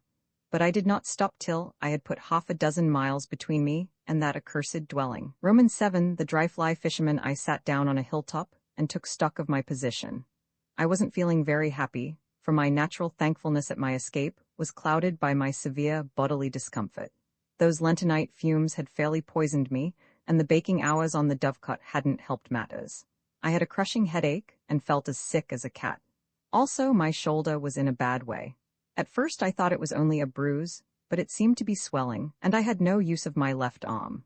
My plan was to seek Mr. Turnbull's cottage, recover my garments, and especially Scudder's notebook, and then make for the main line and get back to the south. It seemed to me that the sooner I got in touch with the Foreign Office man, Sir Walter Bullivant, the better. I didn't see how I could get more proof than I had got already. He must just take or leave my story, and anyway, with him, I would be in better hands than those devilish Germans. I had begun to feel quite kindly towards the British police. It was a wonderful starry night, and I had not much difficulty about the road. Sir Harry's map had given me the lie of the land, and all I had to do was to steer a point or two west of southwest to come to the stream where I had met the roadman. In all these travels, I never knew the names of the places, but I believe this stream was no less than the upper waters of the River Tweed. I calculated I must be about 18 miles distant, and that meant I could not get there before morning. So I must lie up a day somewhere, for I was too outrageous a figure to be seen in the sunlight. I had neither coat, waistcoat, collar, nor hat, My trousers were badly torn, and my face and hands were black with the explosion. I dare say I had other beauties, for my eyes felt as if they were furiously bloodshot. Altogether, I was no spectacle for God-fearing citizens to see on a high road. Very soon after daybreak, I made an attempt to clean myself in a hill burn, and then approached a herd's cottage, for I was feeling the need of food. The herd was away from home, and his wife was alone, with no neighbor for 5 miles. She was a decent old body, and a plucky one, for though she got a fright when she saw me, she had an axe handy, and would have used it on any evildoer. I told her that I had had a fall. I didn't say how, and she saw by my looks that I was pretty sick. Like a true Samaritan, she asked no questions, but gave me a bowl of milk with a dash of whiskey in it, and let me sit for a little by her kitchen fire. She would have bathed my shoulder, but it ached so badly that I would not let her touch it. I don't know what she took me for. A repentant burglar, perhaps, for when I wanted to pay her for the milk and tendered a sovereign, which was the smallest coin I had, she shook her head and said something about giving it to them that had a right to it. At this, I protested so strongly that I think she believed me honest, for she took the money and gave me a warm new plaid for it, and an old hat of her man's. She showed me how to wrap the plaid around my shoulders, and when I left that cottage, I was the living image of the kind of Scotsman you see in the illustrations to Burns's poems. But at any rate, I was more or less clad. It was as well, for the weather changed before midday to a thick drizzle of rain. I found shelter below an overhanging rock in the crook of a burn, where a drift of dead brackens made a tolerable bed. There I managed to sleep till nightfall, waking very cramped and wretched, with my shoulder gnawing like a toothache. I ate the oatcake and cheese the old wife had given me, and set out again just before the darkening. I pass over the miseries of that night among the wet hills. There were no stars to steer by, and I had to do the best I could from my memory of the map. Twice I lost my way, and I had some nasty falls into peat bogs. I had only about 10 miles to go as the crow flies, but my mistakes made it nearer 20. The last bit was completed with set teeth and a very light and dizzy head. But I managed it, and in the early dawn I was knocking at Mr. Turnbull's door. The mist lay close and thick, and from the cottage I could not see the high road. Mr. Turnbull himself opened to me, sober and something more than sober. He was primly dressed in an ancient but well-tended suit of black. He had been shaved not later than the night before. He wore a linen collar, and in his left hand he carried a pocket Bible. At first he did not recognize me. "We are ye that come stravagin' here on the Sabbath mornin'?" he asked. I had lost all count of the days. So the Sabbath was the reason for this strange decorum. My head was swimming so wildly that I could not frame a coherent answer, but he recognized me, and he saw that I was ill. "Ye got my specs?" he asked. I fetched them out of my trouser pocket and gave him them. "Ye'll he come for your jacket and waistcoat," he said. "Come in by. Losh, man, ye terrible dune I the legs, hot up till I get ye to a chair." I perceived I was in for a bout of malaria. I had a good deal of fever in my bones, and the wet night had brought it out, while my shoulder and the effects of the fumes combined to make me feel pretty bad. Before I knew, Mr. Turnbull was helping me off with my clothes, and putting me to bed in one of the 2 cupboards that lined the kitchen walls. He was a true friend in need, that old roadman. His wife was dead years ago, and since his daughter's marriage he lived alone. For the better part of 10 days, he did all the rough nursing I needed. I simply wanted to be left in peace while the fever took its course, and when my skin was cool again, I found that the bout had more or less cured my shoulder. But it was a baddish go, and though I was out of bed in 5 days, it took me some time to get my legs again. He went out each morning, leaving me milk for the day, and locking the door behind him, and came in the evening to sit silent in the chimney corner. Not a soul came near the place. When I was getting better, he never bothered me with a question. Several times he fetched me a 2-days-old Scotsman, and I noticed that the interest in the Portland Place murder seemed to have died down. There was no mention of it, and I could find very little about anything except a thing called the General Assembly, some ecclesiastical spree, I gathered. One day he produced my belt from a lockfast drawer. "There's a terrible heap o' siller in't," he said. "You'd better count it to see it's a there." He never even sought my name. I asked him if anybody had been around making inquiries subsequent to my spell at the road making. There was a man in a motor cower. He spared we had tan my place that day, and I let on I thucked him daft. But he keep it on at me, and syne I said he maun be thinking o' my gude brither free the clooch that whiles lent me a hawn. He was a worse-looking soul, and I couldn't understand the half o' his English tongue. I was getting restless those last days, and as soon as I felt myself fit, I decided to be off. That was not till the 12th day of June, and as luck would have it, a drover went past that morning taking some cattle to Moffat. He was a man named Hislop, a friend of Turnbull's, and he came in to his breakfast with us and offered to take me with him. I made Turnbull accept £5 for my lodging, and a hard job I had of it. There never was a more independent being. He grew positively rude when I pressed him, and shy and red, and took the money at last without a thank you. When I told him how much I owed him, he grunted something about "Aye good turn deservin' anither." You would have thought from our leave-taking that we had parted in disgust. Hislop was a cheery soul, who chatted all the way over the pass and down the sunny vale of Annan. I talked of Galloway markets and sheep prices, and he made up his mind I was a pack shepherd from those parts, whatever that may be. My plaid and my old hat, as I have said, gave me a fine theatrical Scots look. But driving cattle is a motley slow job, and we took the better part of the day to cover a dozen miles. If I had not had such an anxious heart, I would have enjoyed that time. It was shining blue weather, with a constantly changing prospect of brown hills and far green meadows, and a continual sound of larks and curlews and falling streams. But I had no mind for the summer, and little for Hislop's conversation, for as the fateful 15th of June drew near, I was overweighed with the hopeless difficulties of my enterprise. I got some dinner in a humble Moffat public house, and walked the 2 miles to the junction on the main line. The night express for the south was not due till near midnight, and to fill up the time I went up on the hillside and fell asleep, for the walk had tired me. I all but slept too long, and had to run to the station and catch the train with 2 minutes to spare. The feel of the hard third-class cushions and the smell of stale tobacco cheered me up wonderfully. At any rate, I felt now that I was getting to grips with my job. I was decanted at Crewe in the small hours, and had to wait till 6 to get a train for Birmingham.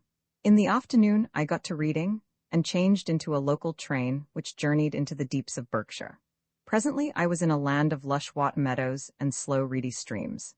About 8 o'clock in the evening, a weary and travel-stained being, a cross between a farm labourer and a vet, with a checked black-and-white plaid over his arm, for I did not dare to wear it south of the border, descended at the little station of Ottenswell. There were several people on the platform, and I thought I had better wait to ask my way till I was clear of the place. The road led through a wood of great beeches, and then into a shallow valley, with the green backs of downs peeping over the distant trees. Off to Scotland the air smelt heavy and flat, but infinitely sweet, for the limes and chestnuts and lilac bushes were domes of blossom. Presently I came to a bridge, below which a clear slow stream flowed between snowy beds of water buttercups. A little above it was a mill, and the lasher made a pleasant cool sound in the scented dusk. Somehow the place soothed me and put me at my ease. I fell to whistling as I looked into the green depths, and the tune which came to my lips was Annie Laurie. A fisherman came up from the water side, and as he neared me, he too began to whistle. The tune was infectious, for he followed my suit.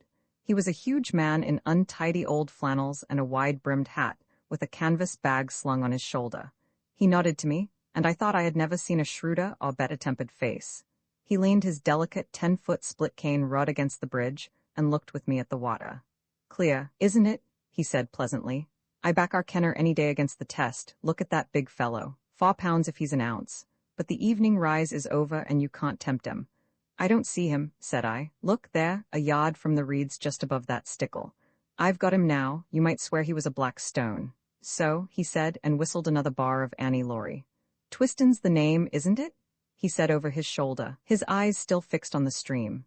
"No," I said. "I mean to say yes. I had forgotten all about my alias." "It's a wise conspirator that knows his own name," he observed, grinning broadly at a moorhen that emerged from the bridge's shadow. I stood up and looked at him, at the square, cleft jaw and broad, lined brow and the firm folds of cheek, and began to think that here at last was an ally worth having. His whimsical blue eyes seemed to go very deep. Suddenly he frowned. "I call it disgraceful," he said, raising his voice. "Disgraceful that an able-bodied man like you should dare to beg. You can get a meal from my kitchen, but you'll get no money from me." A dogcart was passing, driven by a young man who raised his whip to salute the fisherman. When he had gone, he picked up his rod. "That's my house," he said, pointing to a white gate 100 yards on. "Wait 5 minutes and then go round to the back door." And with that, he left me. I did as I was bidden. I found a pretty cottage with a lawn running down to the stream, and a perfect jungle of gelderrose and lilac flanking the path. The back door stood open, and a grave butler was awaiting me. "Come this way, sir," he said, and he led me along a passage and up a back staircase to a pleasant bedroom looking towards the river. There I found a complete outfit laid out for me, dress clothes with all the fixings, a brown flannel suit, shirts, collars, ties, shaving things and hairbrushes, even a pair of patent shoes. "Sir Walter thought as how Mr. Reggie's things would fit you, sir," said the butler. "He keeps some clothes there, for he comes regular on the weekends. There's a bathroom next door, and I've prepared a hot bath. Dinner in half an hour, sir. You'll hear the gong." The grave being withdrew, and I sat down in a chintz-covered easy chair and gaped. It was like a pantomime to come suddenly out of beggardom into this orderly comfort. Obviously Sir Walter believed in me, though why he did I could not guess. I looked at myself in the mirror and saw a wild, haggard brown fellow, with a fortnight's ragged beard, and dust in ears and eyes, collarless, vulgarly shirted, with shapeless old tweed clothes and boots that had not been cleaned for the better part of a month. I made a fine tramp and a fair drover, and here I was ushered by a prim butler into this temple of gracious ease, and the best of it was that they did not even know my name. I resolved not to puzzle my head, but to take the gifts the gods had provided. I shaved and bathed luxuriously, and got into the dress clothes and clean crackling shirt, which fitted me not so badly. By the time I had finished, the looking-glass showed a not unpersonable young man. Sir Walter awaited me in a dusky dining room, where a little round table was lit with silver candles. The sight of him, so respectable and established and secure, the embodiment of law and government and all the conventions, took me aback and made me feel an interloper. He couldn't know the truth about me, or he wouldn't treat me like this. I simply could not accept his hospitality on false pretenses. "I'm more obliged to you than I can say, but I'm bound to make things clear," I said. "I'm an innocent man, but I'm wanted by the police. I've got to tell you this, and I won't be surprised if you kick me out." He smiled. "That's all right. Don't let that interfere with your appetite. We can talk about these things after dinner." I never ate a meal with greater relish, for I had had nothing all day but railway sandwiches. Sir Walter did me proud, for we drank a good champagne and had some uncommon fine pot afterwards. It made me almost hysterical to be sitting there, waited on by a footman and a sleek butler, and remember that I had been living for 3 weeks like a brigand, with every man's hand against me. I told Sir Walter about tiger fish in the Zambesi that bite off your fingers if you give them a chance, and we discussed sport up and down the globe, for he had hunted a bit in his day. We went to his study for coffee, a jolly room full of books and trophies and untidiness and comfort. I made up my mind that if ever I got rid of this business and had a house of my own, I would create just such a room. Then, when the coffee cups were cleared away and we had got our cigars alight, my host swung his long legs over the side of his chair and bade me get started with my yarn. "I've obeyed Harry's instructions," he said, "and the bribe he offered me was that you would tell me something to wake me up. I'm ready, Mr. Hannay." I noticed with a start that he called me by my proper name. I began at the very beginning. I told of my boredom in London, and the night I had come back to find Scudder gibbering on my doorstep. I told him all Scudder had told me about Carolides and the Foreign Office Conference, and that made him purse his lips and grin. Then I got to the murder, and he grew solemn again. He heard all about the milkman and my time in Galloway, and my deciphering Scudder's notes at the inn. "You've got them here?" he asked sharply, and drew a long breath when I whipped the little book from my pocket. I said nothing of the contents. Then I described my meeting with Sir Harry and the speeches at the hall. At that he laughed uproariously. "Harry talked dashed nonsense, did he? I quite believe it. He's as good a chap as ever breathed, but his idiot of an uncle has stuffed his head with maggots. Go on, Mr. Hannay." My day as roadman excited him a bit. He made me describe the 2 fellows in the car very closely, and seemed to be raking back in his memory. He grew merry again when he heard of the fate of that ass Jopley, but the old man in the moorland house solemnized him. Again I had to describe every detail of his appearance. Bland and bald-headed and hooded his eyes like a bird, he sounds a sinister wildfowl, and you dynamited his hermitage after he had saved you from the police. Spirited piece of work, that? Presently I reached the end of my wanderings. He got up slowly and looked down at me from the hearthrug. "You may dismiss the police from your mind," he said. "You're in no danger from the law of this land." "Great Scott," I cried, "have they got the murderer?" "No, but for the last fortnight they have dropped you from the list of possibles." "Why?" I asked in amazement. "Principally because I received a letter from Scudder. I knew something of the man, and he did several jobs for me. He was half crank, half genius, but he was wholly honest. The trouble about him was his partiality for playing a lone hand. That made him pretty well useless in any secret service. A pity, for he had uncommon gifts. I think he was the bravest man in the world, for he was always shivering with fright, and yet nothing would choke him off. I had a letter from him on the 31st of May, but he had been dead a week by then. The letter was written and posted on the 23rd. He evidently did not anticipate an immediate decease. His communications usually took a week to reach me, for they were sent under cover to Spain and then to Newcastle. He had a mania, you know, for concealing his tracks. What did he say? I stammered. Nothing, merely that he was in danger, but had found shelter with a good friend and that I would hear from him before the 15th of June. He gave me no address, but said he was living near Portland Place. I think his object was to clear you if anything happened. When I got it, I went to Scotland Yard, went over the details of the inquest, and concluded that you were the friend. We made inquiries about you, Mr. Hannay, and found you were respectable. I thought I knew the motives for your disappearance. Not only the police, the other one too, and when I got Harry's scrawl, I guessed at the rest. I have been expecting you any time this past week. You can imagine what a load this took off my mind. I felt a free man once more, for I was now up against my country's enemies only, and not my country's law. Now let us have the little notebook, said Sir Walter. It took us a good hour to work through it. I explained the cipher, and he was jolly quick at picking it up. He amended my reading of it on several points, but I had been fairly correct on the whole. His face was very grave before he had finished, and he sat silent for a while. I don't know what to make of it, he said at last. He is right about one thing, what is going to happen the day after tomorrow. How the devil can it have got known? That is ugly enough in itself. But all this about Waugh and the Black Stone, it reads like some wild melodrama. If only I had more confidence in Scudder's judgment. The trouble about him was that he was too romantic. He had the artistic temperament and wanted a story to be better than God meant it to be. He had a lot of odd biases, too. Jews, for example, made him see red. Jews and the high finance. The Black Stone, he repeated. Der Schwarzenstein, it's like a penny novelette, and all this stuff about Carolides. That is the weak part of the tale, for I happen to know that the virtuous Carolides is likely to outlast us both. There is no state in Europe that wants him gone. Besides, he has just been playing up to Berlin and Vienna, and giving my chief some uneasy moments. No, Scudder has gone off the track there. Frankly, Hannay, I don't believe that part of his story. There's some nasty business afoot, and he found out too much and lost his life over it. But I am ready to take my oath that it is ordinary spy work. A certain great European power makes a hobby of her spy system, and her methods are not too particular. Since she pays by piecework, her blackguards are not likely to stick at a murder or two. They want our naval dispositions for their collection at the Marineamt, but they will be pigeonholed, nothing more. Just then the butler entered the room. There's a trunk call from London, Sir Walter. It's Mr. Eath, and he wants to speak to you personally. My host went off to the telephone. He returned in 5 minutes with a whitish face. I apologize to the shade of Scudder, he said. Carolides was shot dead this evening at a few minutes after 7. Roman 8, the coming of the Black Stone. I came down to breakfast next morning, after 8 hours of blessed dreamless sleep, to find Sir Walter decoding a telegram in the midst of muffins and marmalade. His fresh rosiness of yesterday seemed a thought tarnished. I had a busy hour on the telephone after you went to bed, he said. I got my chief to speak to the First Lord and the Secretary for War, and they are bringing Royer over a day sooner.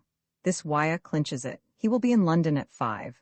Odd that the code word for a sous chef d'etat major general should be Paka.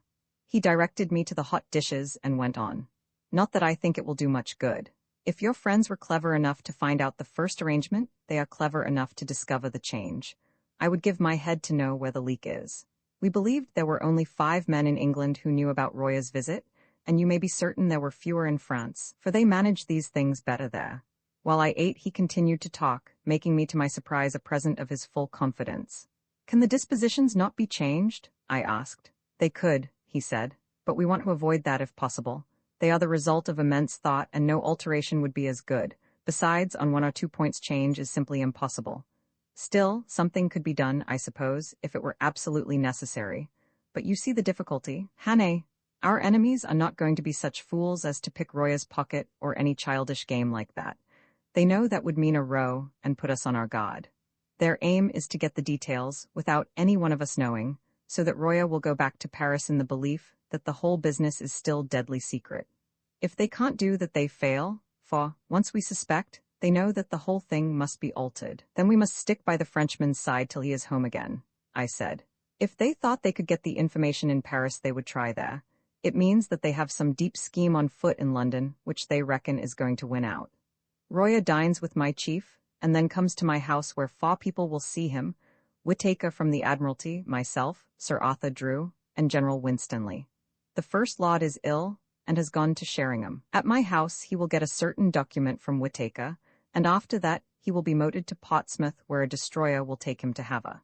His journey is too important for the ordinary boat train. He will never be left unattended for a moment till he is safe on French soil. The same with Whittaker till he meets Roya. That is the best we can do, and it's hard to see how there can be any miscarriage. But I don't mind admitting that I'm horribly nervous. This murder of Carolides will play the deuce in the chancelleries of Europe. After breakfast he asked me if I could drive a car. Well, you'll be my chauffeur today and wear Hudson's rig. You're about his size. You have a hand in this business and we are taking no risks. There are desperate men against us who will not respect the country retreat of an overworked official. When I first came to London, I had bought a car and amused myself with running about the south of England, so I knew something of the geography. I took Sir Walter to town by the Bath Road and made good going. It was a soft, breathless June morning, with a promise of sultriness later, but it was delicious enough swinging through the little towns with their freshly watered streets, and past the summer gardens of the Thames Valley. I landed Sir Walter at his house in Queen Anne's Gate punctually by 11:30. The butler was coming up by train with the luggage. The first thing he did was to take me round to Scotland Yard. There we saw a prim gentleman with a clean-shaven, lawyer's face. "I've brought you the Portland Place murderer," was Sir Walter's introduction. The reply was a wry smile.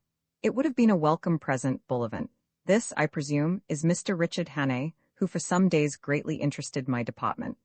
Mr. Hannay will interest it again. He has much to tell you, but not today. For certain grave reasons his tale must wait for 4 hours.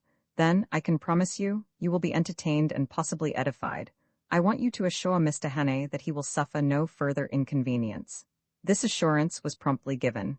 You can take up your life where you left off, I was told. Your flat, which probably you no longer wish to occupy, is waiting for you, and your man is still there. As you were never publicly accused, we considered that there was no need of a public exculpation, but on that, of course, you must please yourself. We may want your assistance later on, MacGillivray, Sir Walter said as we left. Then he turned me loose.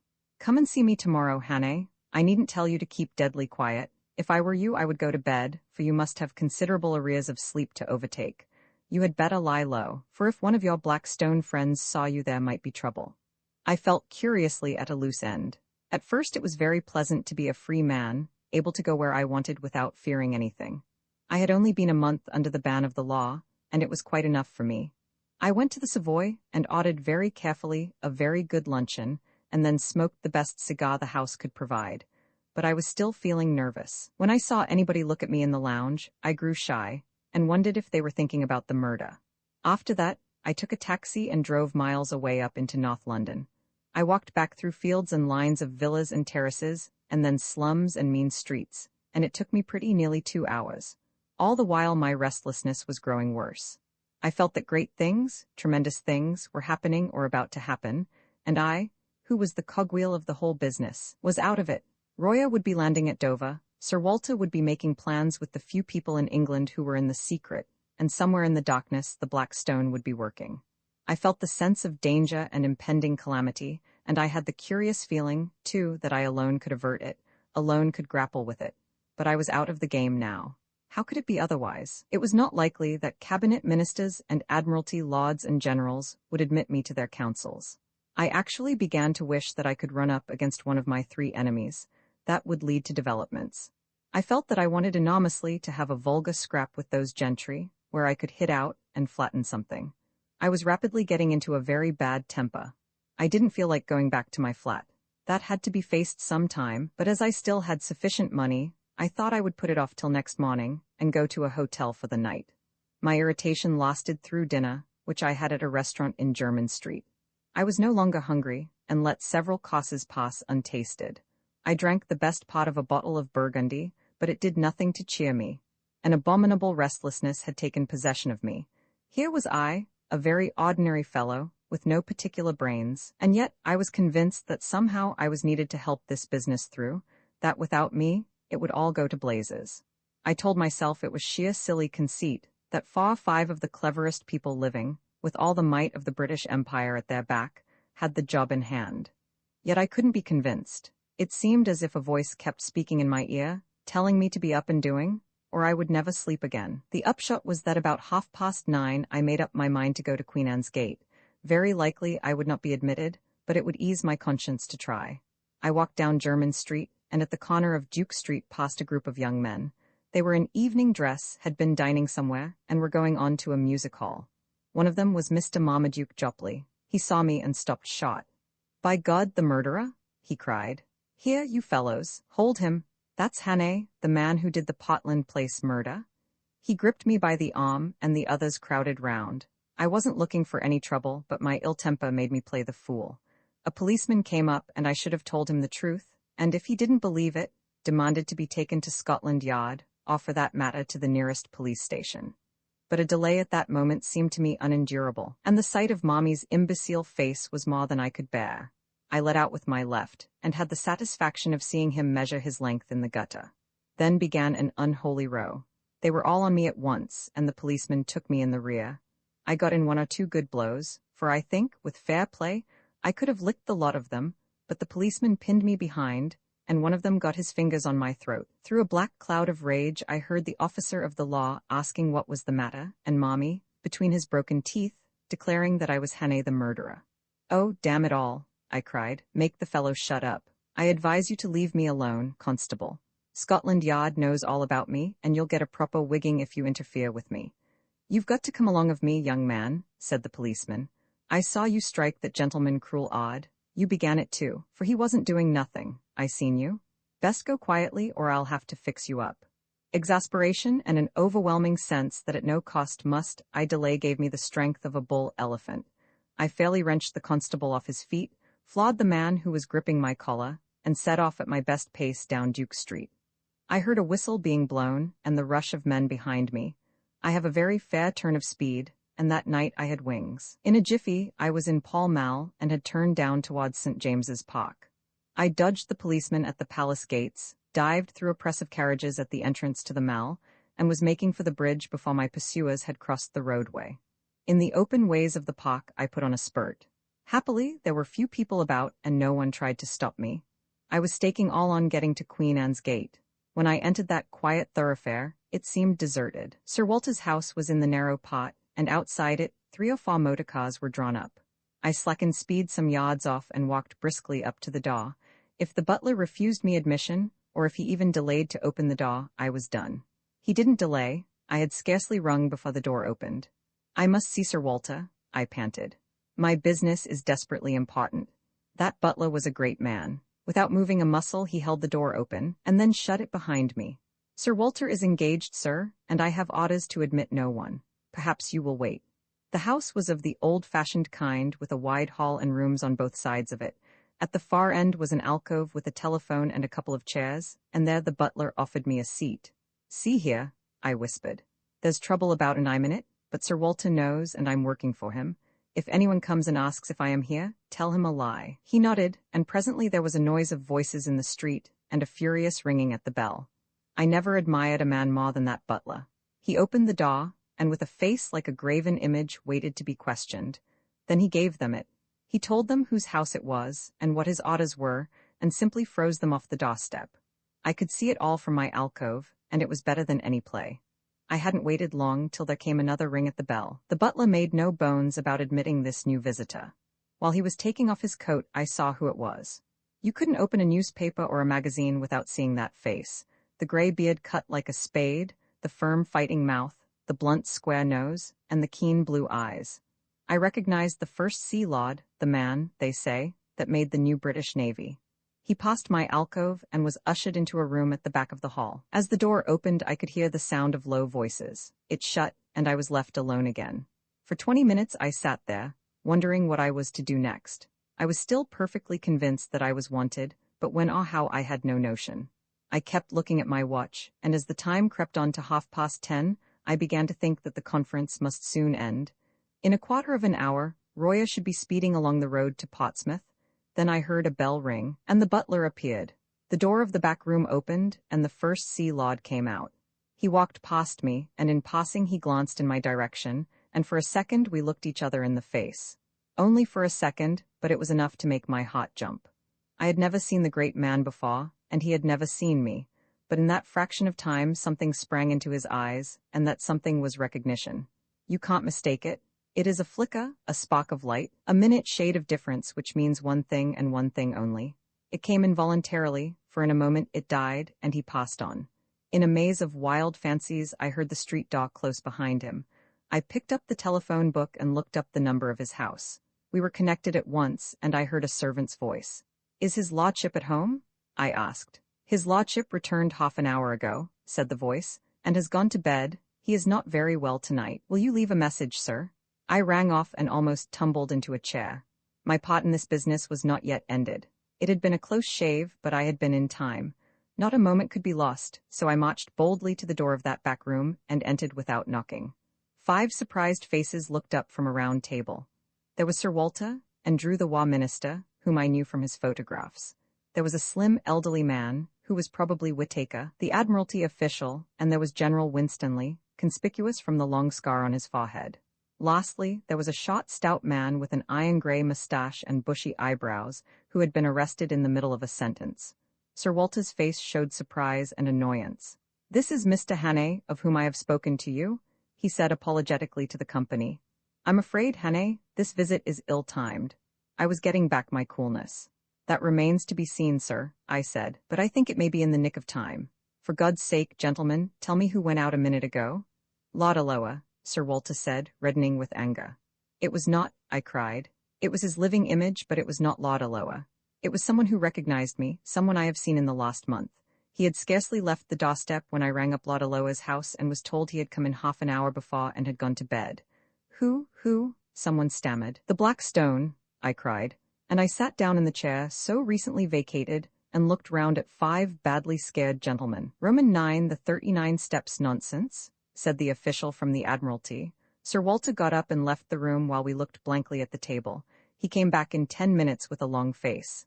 "I have spoken to Aloa," he said. "Had him out of bed, very grumpy. He went straight home after Mulross's dinner." "But it's madness?" broke in General Winstanley. "Do you mean to tell me that that man came here and sat beside me for the best part of half an hour, and that I didn't detect the imposture? Aloa must be out of his mind." "Don't you see the cleverness of it?" I said. "You were too interested in other things to have any eyes. You took Laudaloa for granted. If it had been anybody else you might have looked more closely, but it was natural for him to be here, and that put you all to sleep." Then the Frenchman spoke, very slowly and in good English. "The young man is right, his psychology is good, our enemies have not been foolish." He bent his wise brows on the assembly. "I will tell you a tale," he said. "It happened many years ago in Senegal. I was quartered in a remote station, and to pass the time used to go fishing for big barbel in the river. A little Arab mare used to carry my luncheon basket, one of the salted dun breed you got at Timbuktu in the old days. Well, one morning I had good spot, and the mare was unaccountably restless. I could hear her whinnying and squealing and stamping her feet, and I kept soothing her with my voice while my mind was intent on fish. I could see her all the time, as I thought, out of a corner of my eye, tethered to a tree 20 yards away. After a couple of hours, I began to think of food. I collected my fish in a tarpaulin bag and moved down the stream towards the mare, trolling my line. When I got up to her, I flung the tarpaulin on her back. He paused and looked round. It was the smell that gave me warning. I turned my head and found myself looking at a lion 3 feet off, an old man-eater, that was the terror of the village, what was left of the mare, a mass of blood and bones and hide, was behind him. "What happened?" I asked. I was enough of a hunter to know a true yarn when I heard it. I stuffed my fishing rod into his jaws, and I had a pistol. Also my servants came presently with rifles, but he left his mark on me. He held up a hand which lacked 3 fingers. "Consider," he said. "The mare had been dead more than an hour, and the brute had been patiently watching me ever since. I never saw the kill, for I was accustomed to the mare's fretting, and I never mocked her absence, for my consciousness of her was only of something tawny, and the lion filled that pot. If I could blunder thus, gentlemen, in a land where men's senses are keen, why should we busy preoccupied urban folk not err also?" Sir Walter nodded. No one was ready to gainsay him. "But I don't see," went on Winstanley. "Their object was to get these dispositions without our knowing it. Now it only required one of us to mention to Alloa our meeting tonight for the whole fraud to be exposed. Sir Walter laughed dryly. The selection of Alloa shows their acumen. Which of us was likely to speak to him about tonight? Or was he likely to open the subject? I remembered the First Sea Lord's reputation for taciturnity and shortness of temper. The one thing that puzzles me, said the general, is what good his visit here would do that spy fellow. He could not carry away several pages of figures and strange names in his head. That is not difficult, the Frenchman replied. A good spy is trained to have a photographic memory, like your own Macaulay. You noticed he said nothing, but went through these papers again and again. I think we may assume that he has every detail stamped on his mind. When I was younger I could do the same trick. Well, I suppose there is nothing for it but to change the plans, said Sir Walter ruefully. Whittaker was looking very glum. Did you tell Lord Alloa what has happened? He asked. No. Well, I can't speak with absolute assurance, but I'm nearly certain we can't make any serious change unless we alter the geography of England. Another thing must be said. It was Roya who spoke. I talked freely when that man was here. I told something of the military plans of my government. I was permitted to say so much, but that information would be worth many millions to our enemies. No, my friends, I see no other way. The man who came here and his confederates must be taken, and taken at once. Good God, I cried, and we have not a rag of a clue. Besides, said Whittaker, there is the post. By this time the news will be on its way. No, said the Frenchman, you do not understand the habits of the spy. He receives personally his reward and he delivers personally his intelligence. We in France know something of the breed. There is still a chance, mes amis. These men must cross the sea, and there are ships to be searched and pots to be watched. Believe me, the need is desperate for both France and Britain. Roya's grave good sense seemed to pull us together. He was the man of action among fumblers, but I saw no hope in any face, and I felt none. We're among the 50 millions of these islands, and within a dozen hours were we to lay hands on the 3 cleverest rogues in Europe. Then suddenly I had an inspiration. Where is Scudder's book? I cried to Sir Walter. Quick, man, I remember something in it. He unlocked the door of a bureau and gave it to me. I found the place. 39 steps, I read, and again, 39 steps, I counted them. High tide, 10:17 p.m. The Admiralty man was looking at me as if he thought I had gone mad. Don't you see it's a clue? I shouted. Scudder knew where these fellows led. He knew where they were going to leave the country, though he kept the name to himself. Tomorrow was the day, and it was some place where high tide was at 10:17. They may have gone tonight, someone said.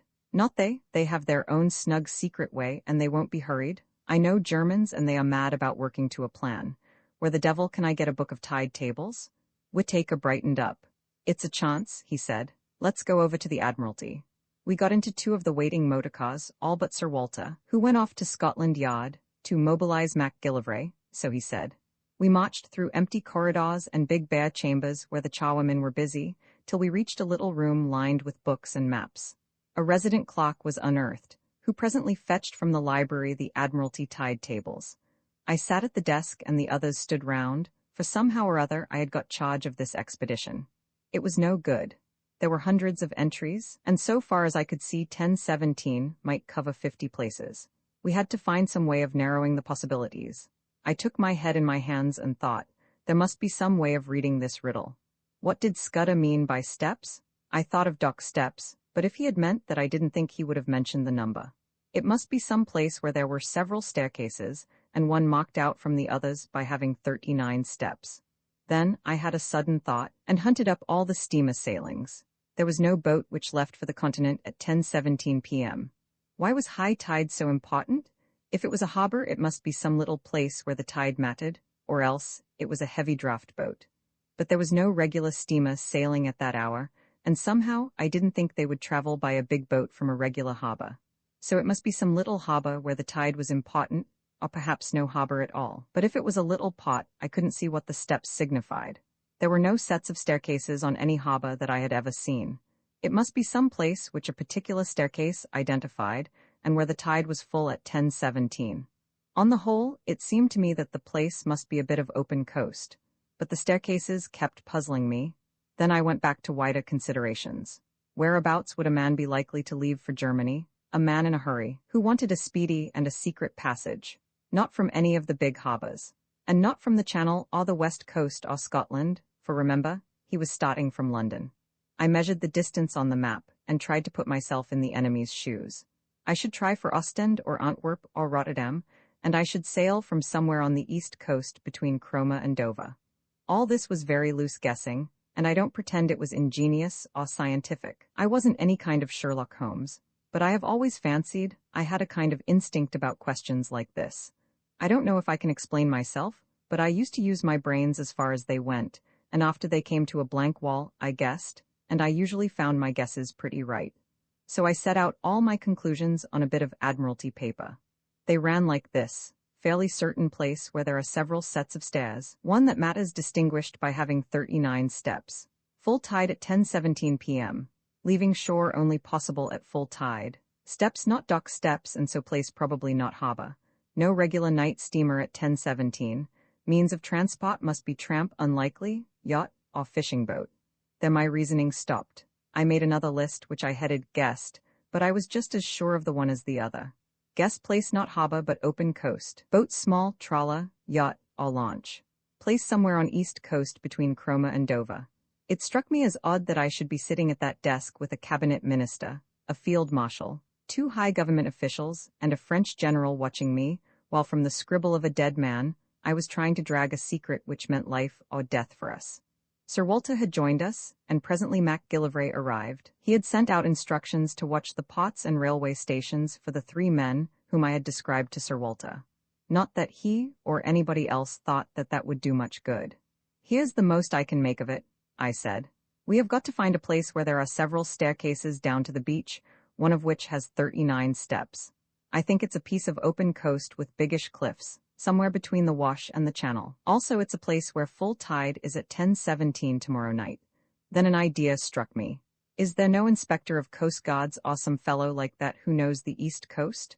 Whittaker said there was, and that he lived in Clapham.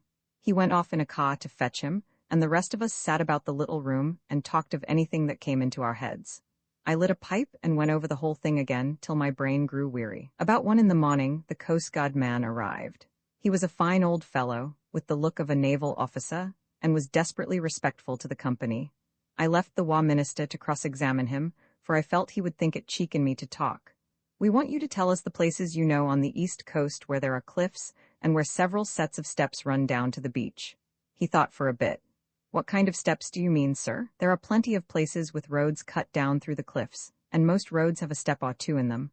"Or do you mean regular staircases, all steps, so to speak?" Sir Arthur looked towards me. "We mean regular staircases," I said. He reflected a minute or 2. "I don't know that I can think of any. Wait a second. There's a place in Norfolk, Brattlesham, beside a golf course where there are a couple of staircases to let the gentleman get a lost ball." "That's not it," I said. "Then there are plenty of marine parades if that's what you mean. Every seaside resort has them." I shook my head.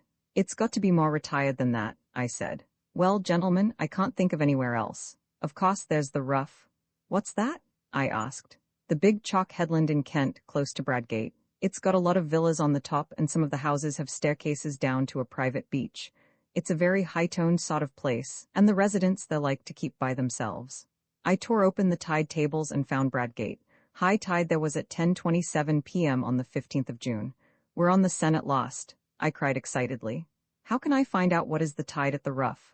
"I can tell you that, sir," said the Coast Guard man. "I once was lent a house there in this very month, and I used to go out at night to the deep-sea fishing. The tide's 10 minutes before Bradgate." I closed the book and looked round at the company. "If one of those staircases has 39 steps, we have solved the mystery, gentlemen," I said. "I want the loan of your car, Sir Walter, and a map of the roads. If Mr. MacGillivray will spare me 10 minutes, I think we can prepare something for tomorrow." It was ridiculous in me to take charge of the business like this, but they didn't seem to mind, and after all, I had been in the show from the start. Besides, I was used to rough jobs, and these eminent gentlemen were too clever not to see it. It was General Royer who gave me my commission. "I, for one," he said, "am content to leave the matter in Mr. Hannay's hands." By 3:30, I was tearing past the moonlit hedgerows of Kent, with MacGillivray's best man on the seat beside me.